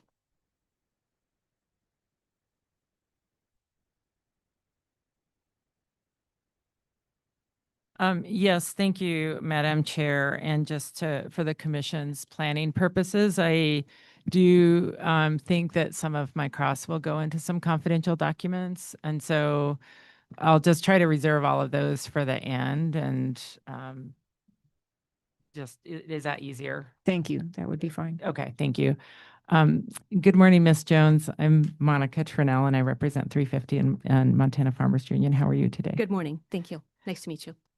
So in your testimony, you lay out the Black Hills service territory. And I just want to talk to you a little bit about that before we move on to some other things. And I'm looking at the chart that you have at MMJ 8, where you lay out the Black Hills service territory. Do you see that? Yes, I do. And I'm going to ask you about the slide 5. You were part of that whole announcement in August, weren't you, with the merger? In August of 2025? Yes. Okay. So, and this is the slide that we've been talking about that was part of that announcement. I want to put this up here.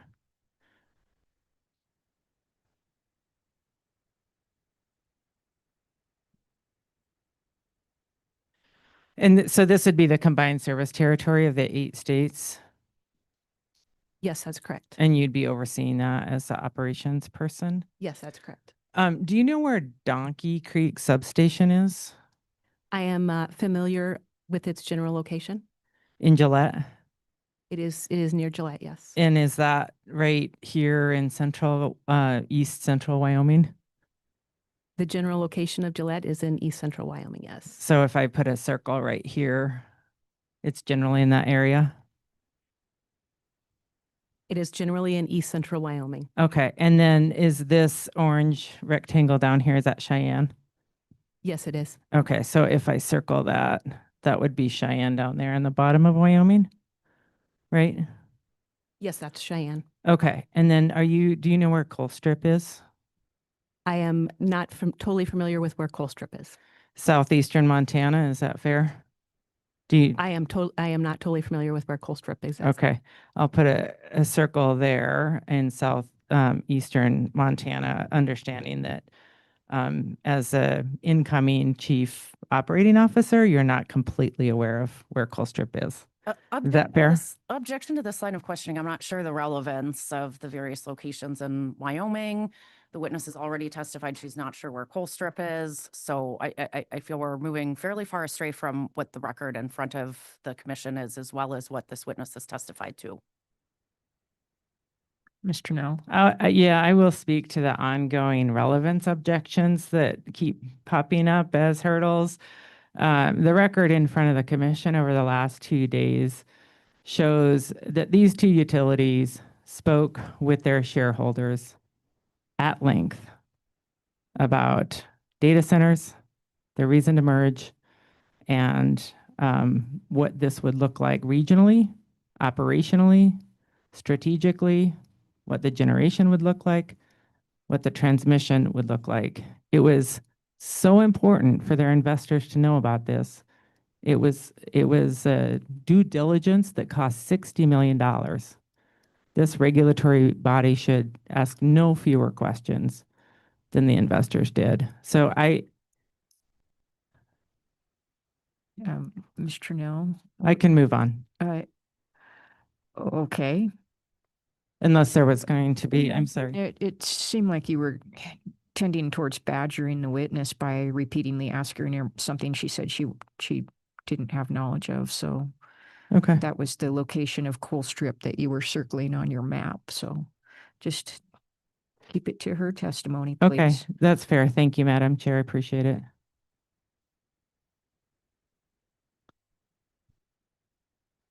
Ms. Jones, you participated in the ongoing process about the merger and the rationale for it, didn't you?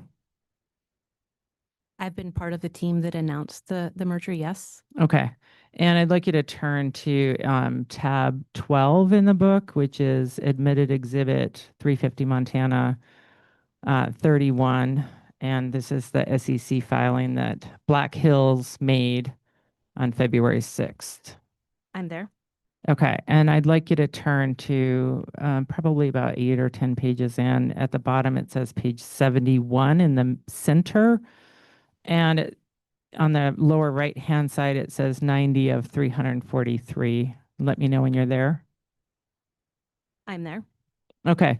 And at the top of the page, can you describe what this document is? What is the title of that top of the page? Of the S4?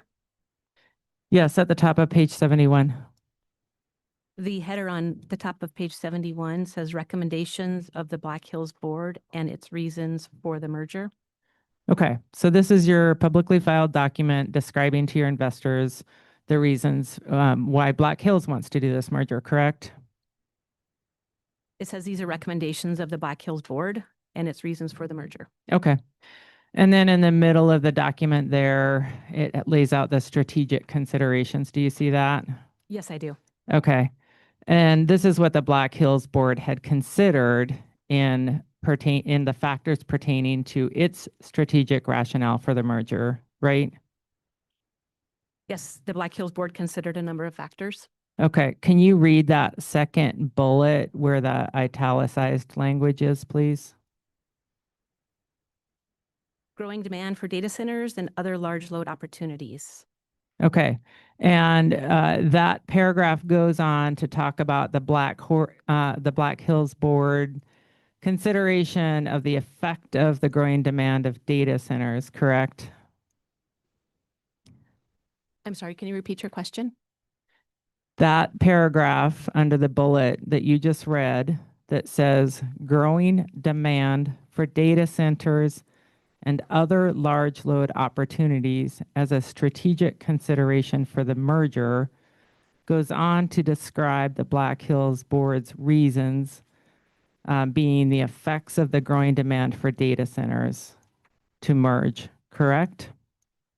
This was one of the number of considerations the board considered in making the decision. Okay.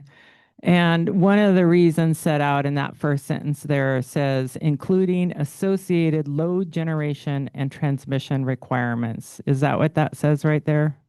Yes, you've read that correctly. Thank you. And then the next sentence after that talks about what the Black Hills Board considered. And it says, the combined company would be better positioned to capture value creating opportunities to meet such demand in a competitive and dynamic markets than Black Hills would on a standalone basis. Did I read that correctly? Yes, you did. Thank you.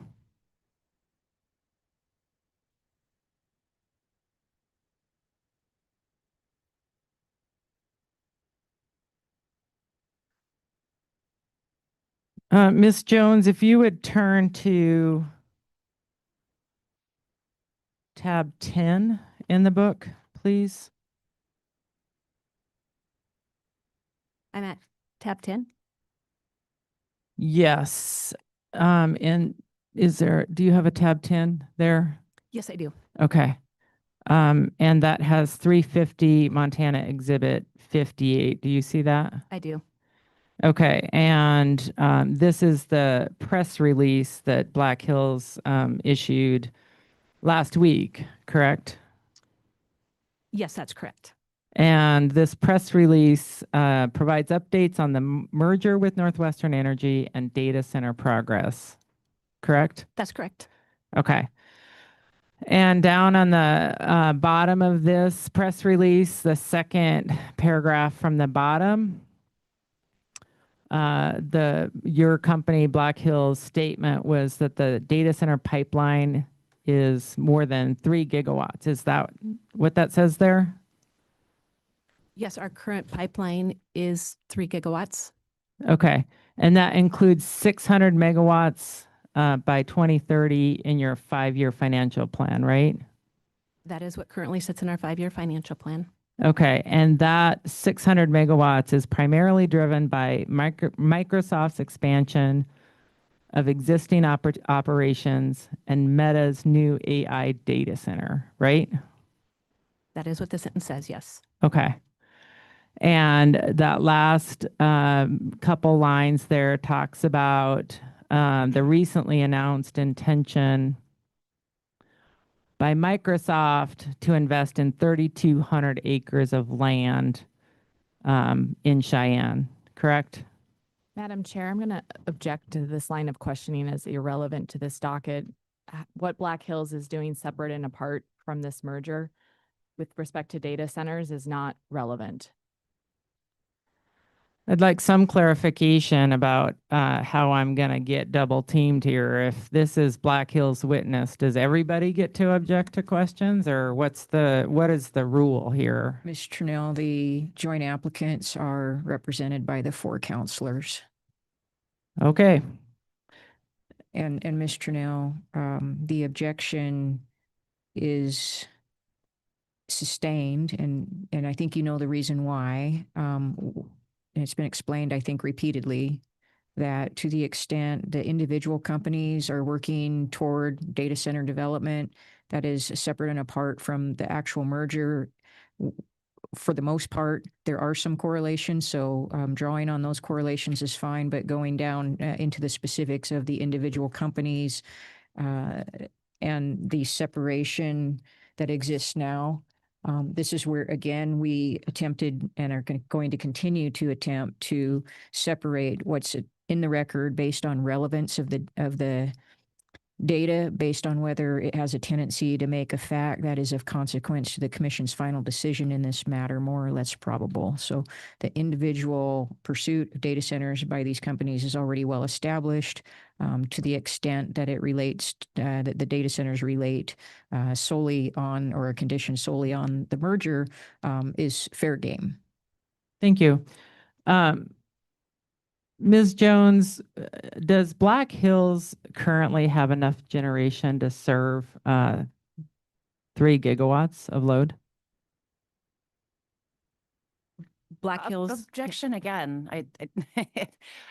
Ms. Trinnell has gone back to the exact same line of questioning regarding data centers and the company's ability to serve. That question in no way responds or relates directly to the merger, which I think we've heard on multiple occasions from Madam Chair is what Ms. Trinnell needs to stick to. Counselor, I hear you, but I'm going to overrule that because I think I know where Ms. Trinnell's going with this. So to the extent that I think I know where she's going, I'm going to allow that questioning to continue. And it better be tied to, and I think it will be tied to the merger. Correct, Ms. Trinnell? Yes. Thank you. Ms. Trinnell, would you mind repeating that question? Does Black Hills currently have enough supply to serve 3 gigawatts of load? From a energy and capacity perspective, I think we have noted within our documents that if we exceed what we currently have in our plan, we believe that would require additional investment to serve that large load. I want to add that we have a very innovative tariff in Wyoming that allows us to serve load through other means than just utility investment, and therefore gives us flexibility in how we serve this growing load over a period of time. And within that are built in several customer protections for that purpose. Great. Thank you, Ms. Jones. I'm so glad you brought up the large load tariff. I do intend to ask you about that, but we'll get to that in a little bit. So for now, talking about supply, the question about this document here, I want you to just turn the page.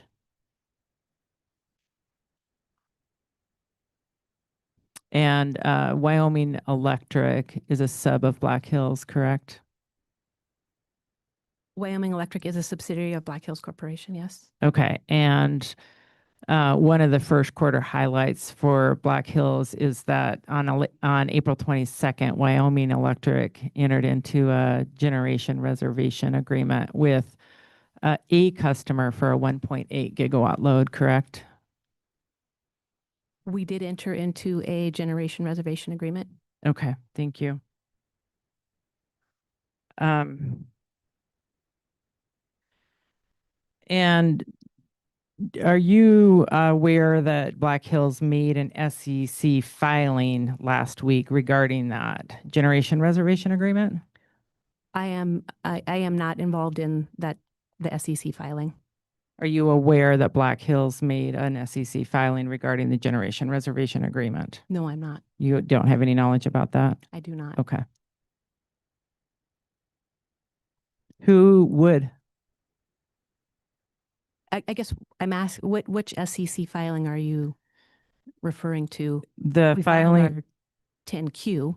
that's what I'm asking you Okay. about. Yes, I am familiar with the 10Q. Okay, I'm going to hand you what has been marked 350 Montana Exhibit 63. If I may approach, Madam Chair. Yes, you may.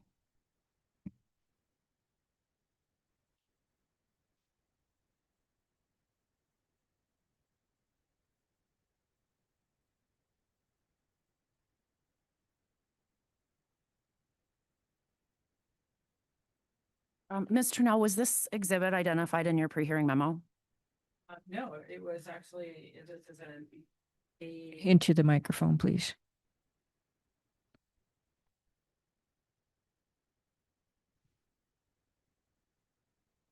I can't do both at the same time.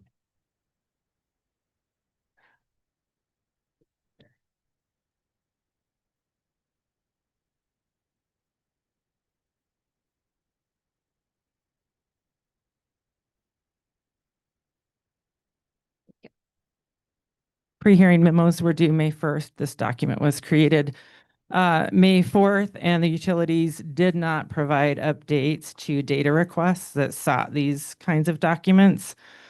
So we have identified it and are going to ask for its inclusion in the record, but I will inquire of the witness to lay foundation. Well, we have been given multiple binders of exhibits throughout the course of this proceeding. I'm not aware of this being included in any of those so far. So this is the first time that council is seeing this or that we are being asked questions on this.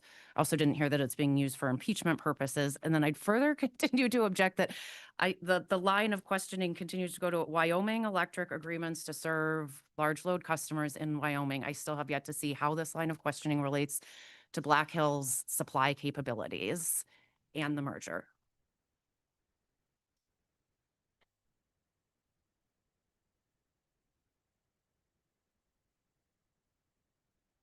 Well, to start with, why don't we take a few minutes to allow council, joint applicants, and the witness to review this, and the commission to review the document that was just handed out by Montana 350, and that's Exhibit 63.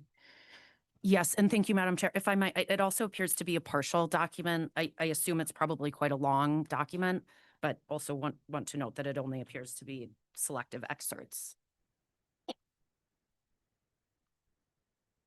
We'll just go off the record here for 5 minutes into recess. The time is 10:59 a.m. We are off the record.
All right, joint applicants had an objection, and I think part of your objection went to that this was an incomplete document. Would it be your preference that the entire document be moved into the record? Yes, it would be, but we're certainly happy to proceed with, if it's going to come into the record, we're happy to proceed now with this limited set. However, Okay, we would prefer a full version ultimately be moved in. all right. So the remainder of the objection at this point is overruled, and to the extent that the questioning goes to information that's not available to this commission about the other company, the other ownership interests that we're not familiar with, that we don't regulate. Ms. Trinnell may ask her questions, but I would caution Ms. Trinnell to avoid venturing too far down into the rabbit hole about the specific details regarding data center agreements that that really aren't related to the merger, but to the extent that we can get a look at the other companies' interests and commitments regarding those is fine. So we'll go ahead and proceed, subject to any objections from counselors as we move along. Thank you, Madam Chair. And this witness is, her questions, I think, are going to finances, correct? You're going to financial questions. Is that correct? Operations. I understand her to be. COO. Okay. Thank you, Madam Chair. And just to then comply with, I think, what the direction is, we will move for the entirety of this document into the record and continue our questions on the excerpts that have been handed out this morning. Yeah, we'll reserve judgment on that until we get more foundation for this document. I thought that was what the Black Hills Council had just asked to have happen. I don't think that we have laid foundation for this. To the extent that this is admitted into the record, our request would be that it be admitted in full. But I agree with Madam Chair that if we could lay foundation for it, yes, that's appropriate. Yes, and while we're here in kind of this procedural discussion, Ms. Trinnell, your original questions to Ms. Jones talked about Montana 350 Exhibit 31A. And I just want to be certain we did admit that. I don't have it marked as admitted, but Thank you, Madam Chair, for that clarification. We are moving for the admission of the entirety of the February 6th, 2026 SEC filing by Black Hills, which is Exhibit 31. And in the books, for purposes of this hearing, excerpts of that have been provided, which were marked as 350 Montana Exhibit 31A, which is a subset of the larger February 6th filing, which in its entirety is 350 Montana Exhibit 31. okay, would council refresh my memory if you know, did we admit 31A yesterday? Madam Chair, I believe my records or my notes show that it was moved and not admitted because this document is already part of the data request that this commission has admitted in MCC. I think it's either 52 or 53. I can confirm. Okay. It's MCC 52, which was originally the confidential version. And I think there was some discussion that there are some differences between these two documents. And my understanding and recollection is that they were both in the record.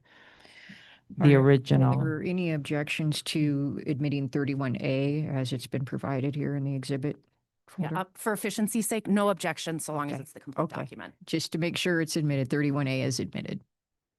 Okay. Thank you, Madam Chair. Shall I continue? Yes, you may. Thank you. Ms. Jones, we were talking about the exhibit that has been marked as 63, which is the SEC filing. And just to give the commission the context, that SEC filing is the SEC Form 10Q, correct? Yes. Okay. And that is filed in combination with the press release that we were talking about, marked as Exhibit 58, correct? The press release was made, yes.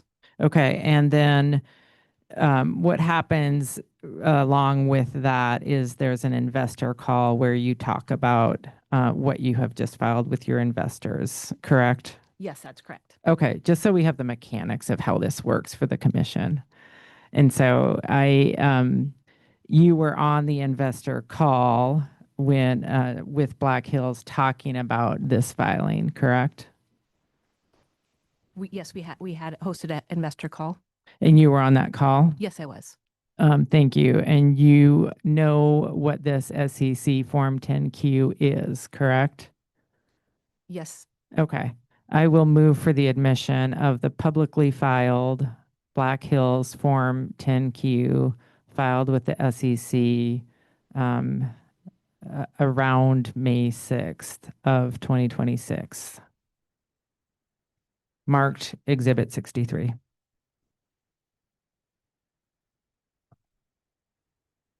I just don't see a date on the document, but no objection. Again, with the caveat that it's admitted as a complete version of the 10Q. Okay, on 350 Montana Exhibit 63, the date is on the 5th line for the quarterly period ending March 31st, 2026.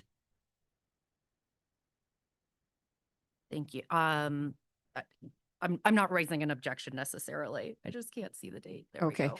And then, so there's no objection to admitting just these portions of it, of the these excerpts that are in. Am I to understand that this is not a complete document? It's the final page is 28 and we've got 4 sheets here. Correct. This is not a complete document. And so our request, and I believe Ms. Trinnell has indicated that she's comfortable moving the entire document in. Okay, so Ms. Trinnell, is it your intention to move as Montana, 350 Montana Exhibit 63, this document in its entirety rather than what you've just handed out here? Yes, we will do that. Okay, that is admitted. And that is 350 Montana Exhibit 63, contingent on that it is the entire document that's being admitted. Thank you, Madam Chair. May I continue? Yes, you may. Thank you. Ms. Jones, in this Q10 filing, Black Hills lays out its updates in terms of what it's doing to its investors, correct? It provides the results for our Q1. Okay. And then if you'll look at the second page of that document that you've just been provided, under 3, where it says commitments, contingencies, and guarantees. Are you with me? Yes, I am. Okay. And underneath that, the second line there talks about that generation reservation agreement, correct? Yes. Okay. And that's where you have you have received approximately 201 million in refundable CIAC payments, correct? Yes, that's correct. We did. Who is that customer? We have not disclosed the customer. Okay. And then on the last page of that document, marked page 28 in the bottom, it's the 4th page of this document. Tell me when you're there. I'm on page 28. Okay. And that talks about the pending merger with Northwestern, correct? Yes, it does. Okay. And then under electric utilities, under the second bullet, it talks about the generation reservation agreement there, correct? Yes, the same agreement. Okay, thank you. So you have received approximately $200 million in refundable contributions in aid of construction, yes? Yes. Okay. And those support milestone payments to secure generation equipment, correct? That is correct. Okay. And this is a bridge agreement while Wyoming Electric continues to negotiate definitive agreements with the customer, yes? It is a customer protection to secure long-term lead time Yes. Okay.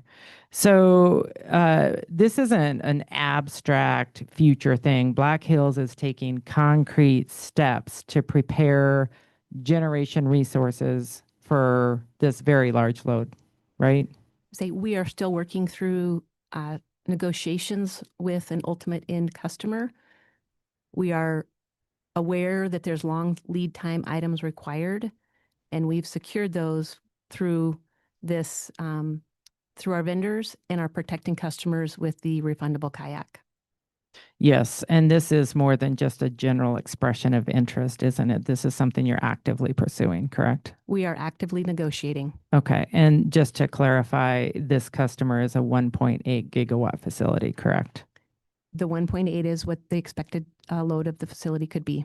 Okay. I'd like you to turn to tab 18 in the book, please. And this has been admitted into the record as Montana 350 Exhibit 57. And just let me know when you're there, Ms. Jones. I'm on tab 18. Okay, and this is an investor presentation from Black Hills. Do you see that on the first page? Yes, it is. Okay. And Black Hills uses these investor presentations to communicate its growth strategy, doesn't it? It's used to communicate several things about the business, but it does include our strategic growth. Okay. And then on page 2, you're communicating to your investors here that the EPS contribution from data centers would be growing up to 10% by the end of, beginning in 2028, correct?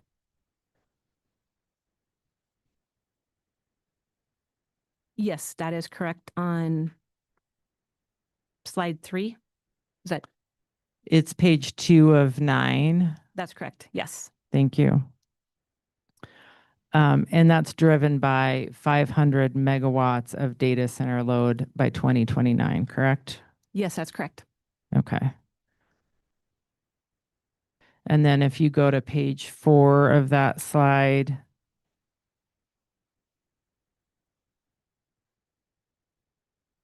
we just discussed the current load of 500 megawatts. And in this slide, you say it's growing to 3 gigawatts plus, correct? We've got Objection, Madam Chair, at this point, on the grounds of relevance, I mean, this is asking about Black Hills' intentions to data centers in the future standalone from this merger.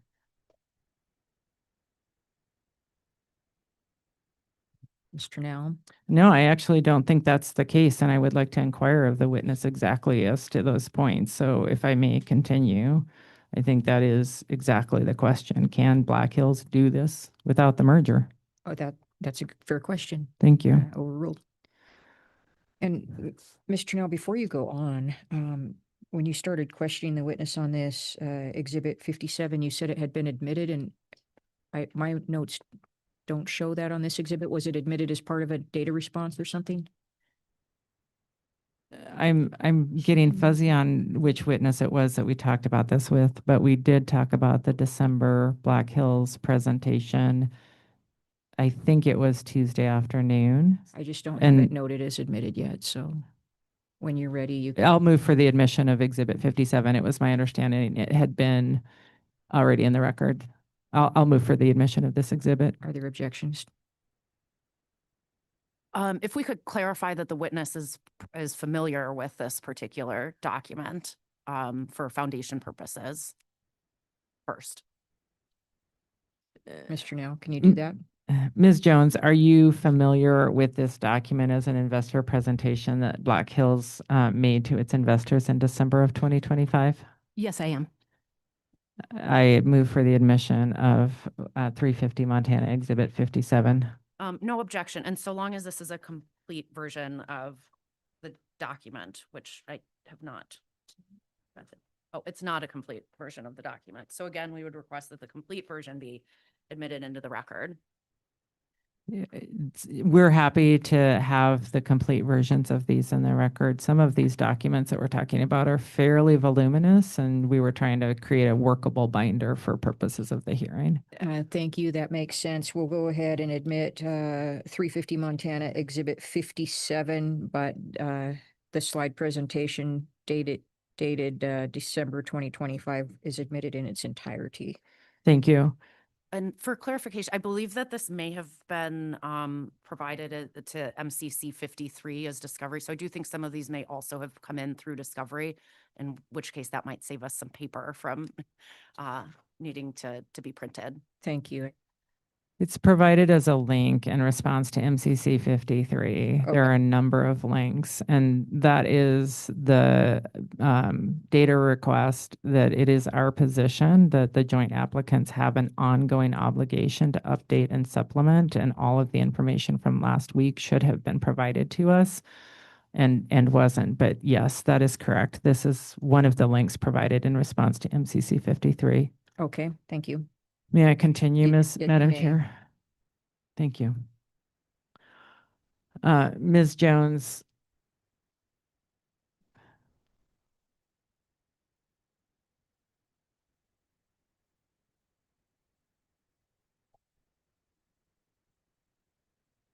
My question on page 4 of this exhibit relates to the growing pipeline at the top there. And my question to you is that Black Hills is publicly tying data center growth to generation and transmission investment, isn't it? I believe what it says, if we exceed beyond the 600 megawatts, that we have opportunities to look at additional investment. Thank you, Ms. Jones. I'm specifically asking you about page 4 of 9 in this slide deck. On the left-hand side, under upside opportunities, the second bullet there. Do you see that? I do. Okay. And that states generation and transmission investment is one of the upside opportunities of this growing data center pipeline, does it not? We've stated multiple times that we can serve up to the 600 megawatts with minimal investment. When we begin to get beyond that, we would look at additional opportunities that could require investment. Thank you. That was my question. Thank you. I appreciate that. And so then if we go to page 8 of this slide deck, please.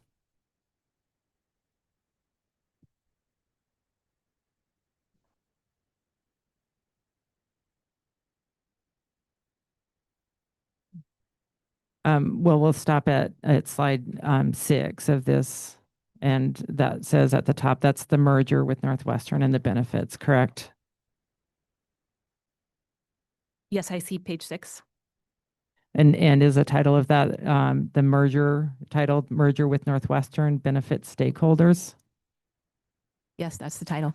Okay. And by stakeholders, you're specifically talking about Black Hills stakeholders, correct? Actually, this is for all stakeholders. Which includes Black Hills stakeholders? Yes, it does. Thank you. And then over on the left, on the bottom, it says expands investment opportunity. Do you see that? Yes, I do. Okay. And the last part of that sentence says, including addressing the growing demand for energy, including from data centers. Do you see that? Yes. Okay. And what is the bottom line here? Can you just read that into the record, please? The strategic combination. Could you please just read that into the record? Strategic combination represents a highly attractive value creation opportunity for both companies. Okay. And to clarify, when we're talking about stakeholders, we're talking about investors, correct? I see stakeholders inclusive of employees, communities, customers, as well as shareholders. Okay, thank you. And then if you will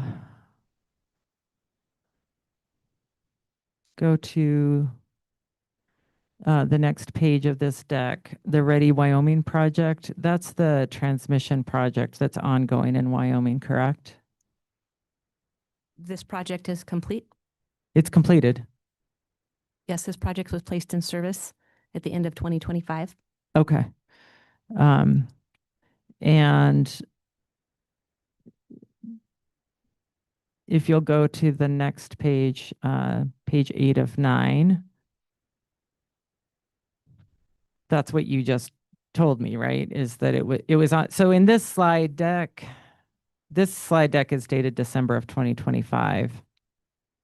So let me just get myself oriented here. So this says it was on track for completion. You're saying that you're telling us that it has been completed? That is correct. Okay, thank you. And to your knowledge, did that end up costing $350 million? Yes. It was Okay. approximately $350 million. Who paid for it?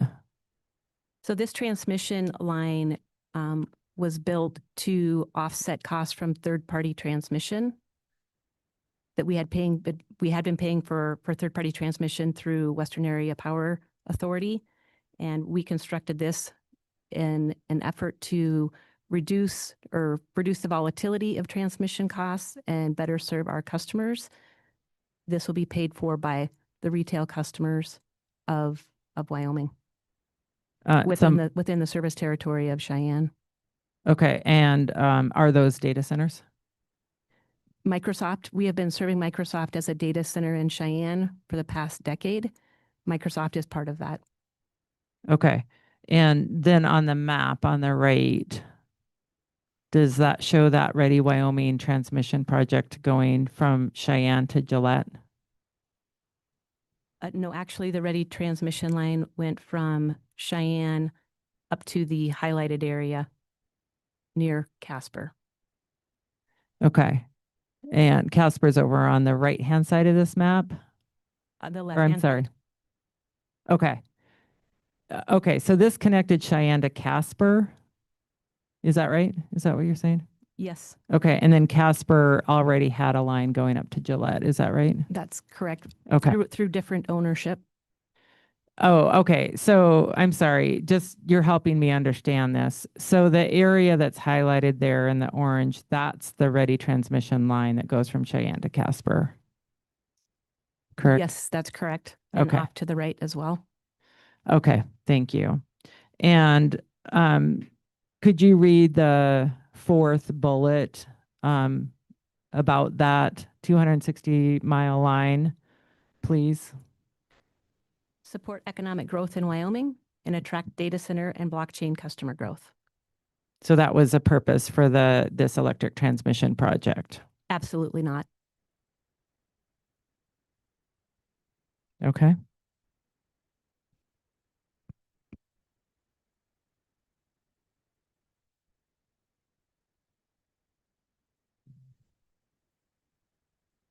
It was a purpose in this slide deck that you presented to investors, though, correct? As I stated earlier, Ready Wyoming was built to offset and actually remove third-party transmission costs, which were increasing and created instability for customer bills. This was used to replace that transmission as well as provide economic development to the Cheyenne service area. Okay, thank you, Ms. Jones. And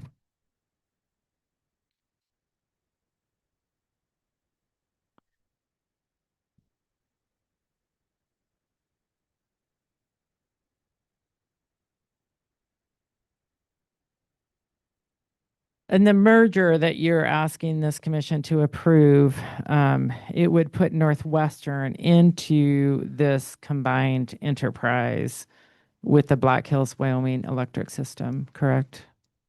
I'm not sure I follow your question when you say into combined enterprise. Could you clarify, please?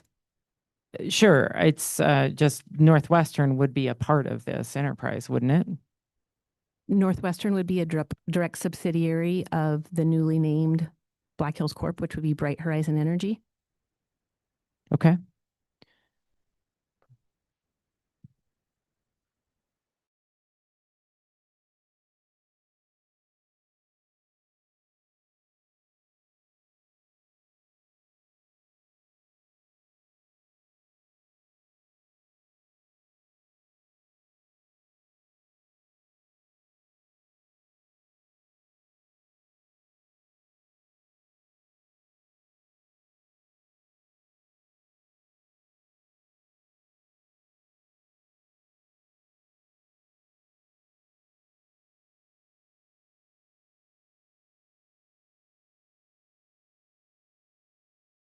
existing tariff designed to make very large load customers self-supporting? Do you know? Just a moment.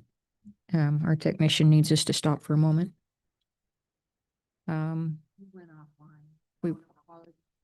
went offline for a I have moment. a So brief procedural or housekeeping question. Oh, off the record? Maybe I could raise it off the record, and if we need to bring it on the record. It's just related to witness availability. we'll go off the record for a moment. The time is 11:33.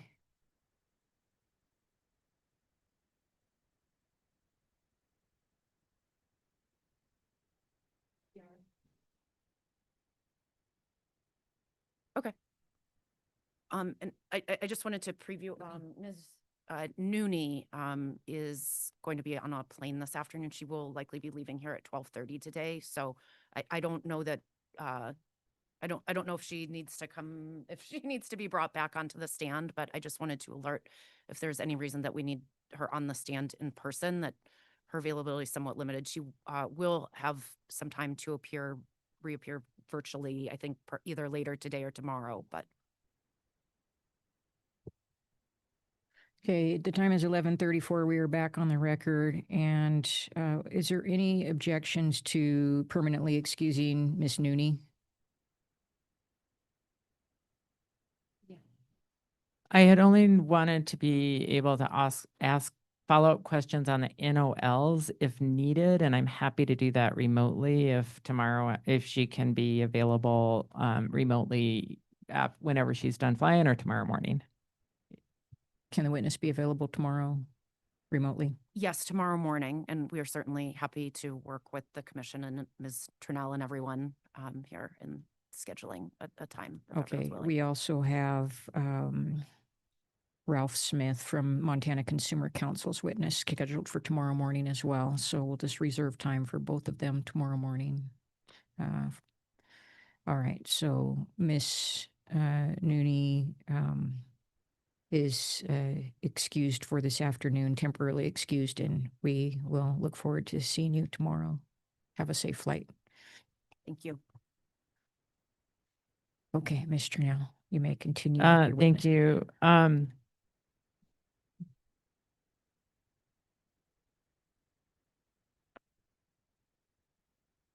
I think I might be ready to go into the confidential session. I just want to be aware of the chair's request to cover as much as possible in public. So I'm trying to It's fine if you need a moment. Go ahead ask and about take it. that, or we could go into the confidential. I can cover the ground, and if there's something that should have been asked in public, I'm happy to do that. Okay, well, why don't we go ahead then? Can you identify the specifics of what would come under the confidential portion of the meeting? Sure. And if for purposes of having the public as much as awareness as possible, I'm happy to ask some preliminary questions, and then we can move on from there. So, Ms. Jones, you participated through the merger discussion and analysis process through 2025 with Black Hills, correct? I guess I'm not sure merger analysis and discussions. I'm not sure what you're referring to exactly. Just the general conversations that Black Hills was having about whether or not to do this merger. Were you a part of those conversations? Yes, that's correct. Okay. And you retained Goldman Sachs as your advisor, didn't you? Goldman was the advisor for Black Hills Corporation. Okay. And they provided material to your board and as to whether or not the merger should proceed and under what terms, correct? They did. Okay. Goldman Sachs did the due diligence for Black Hills, correct? On the merger?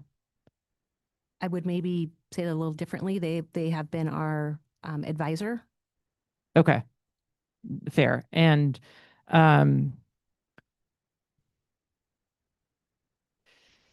I think my questions do go into confidential information from there as to what those actual materials show.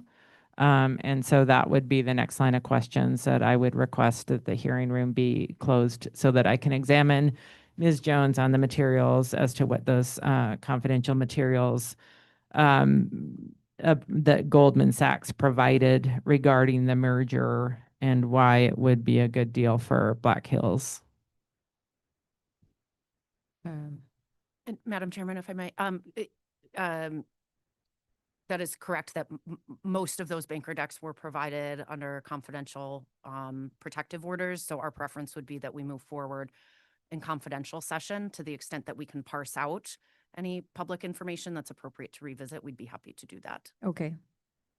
All right, so council has represented that the next intended line of questioning involves confidential financial information. This information is protected by commission protective order. And I now determine that questioning of this witness is ready to go into a subject of protected interest. At this time, I determine that this protected interest just described clearly exceeds the merits of public disclosure, and the portion of the hearing related to this questioning must be closed. Those in the room in person who have not signed and filed the commission's form non-disclosure agreement for this docket must leave for the confidential session. Press and media are likewise not allowed to stay for this section. For those attending online, we will be switching to a confidential Zoom meeting, and there will be no video or audio feed to the for the public meeting. You do not need to leave the public Zoom meeting. Please just be aware that your feed will be paused for the duration of the confidential session. Council parties and witnesses who have signed and filed the commission's non-disclosure agreement for this docket should have been emailed the confidential Zoom meeting link. Please let us know during the break if someone who should be part of the confidential session does not have access. Upon the conclusion of the confidential session, we will again pause to restart the live stream and then open the hearing room to the public. Council is reminded that the closed confidential session is not the time to elicit non-confidential testimony. We must be in public session for non-confidential testimony. And with that, we will go to a short break. Is 5 minutes enough, or does anyone need a longer break? Okay. We'll go ahead and go to recess for 5 minutes, and then we'll resume in confidential session. The time is 11:40. We will come back at 11:45 a.m. We are now off the record.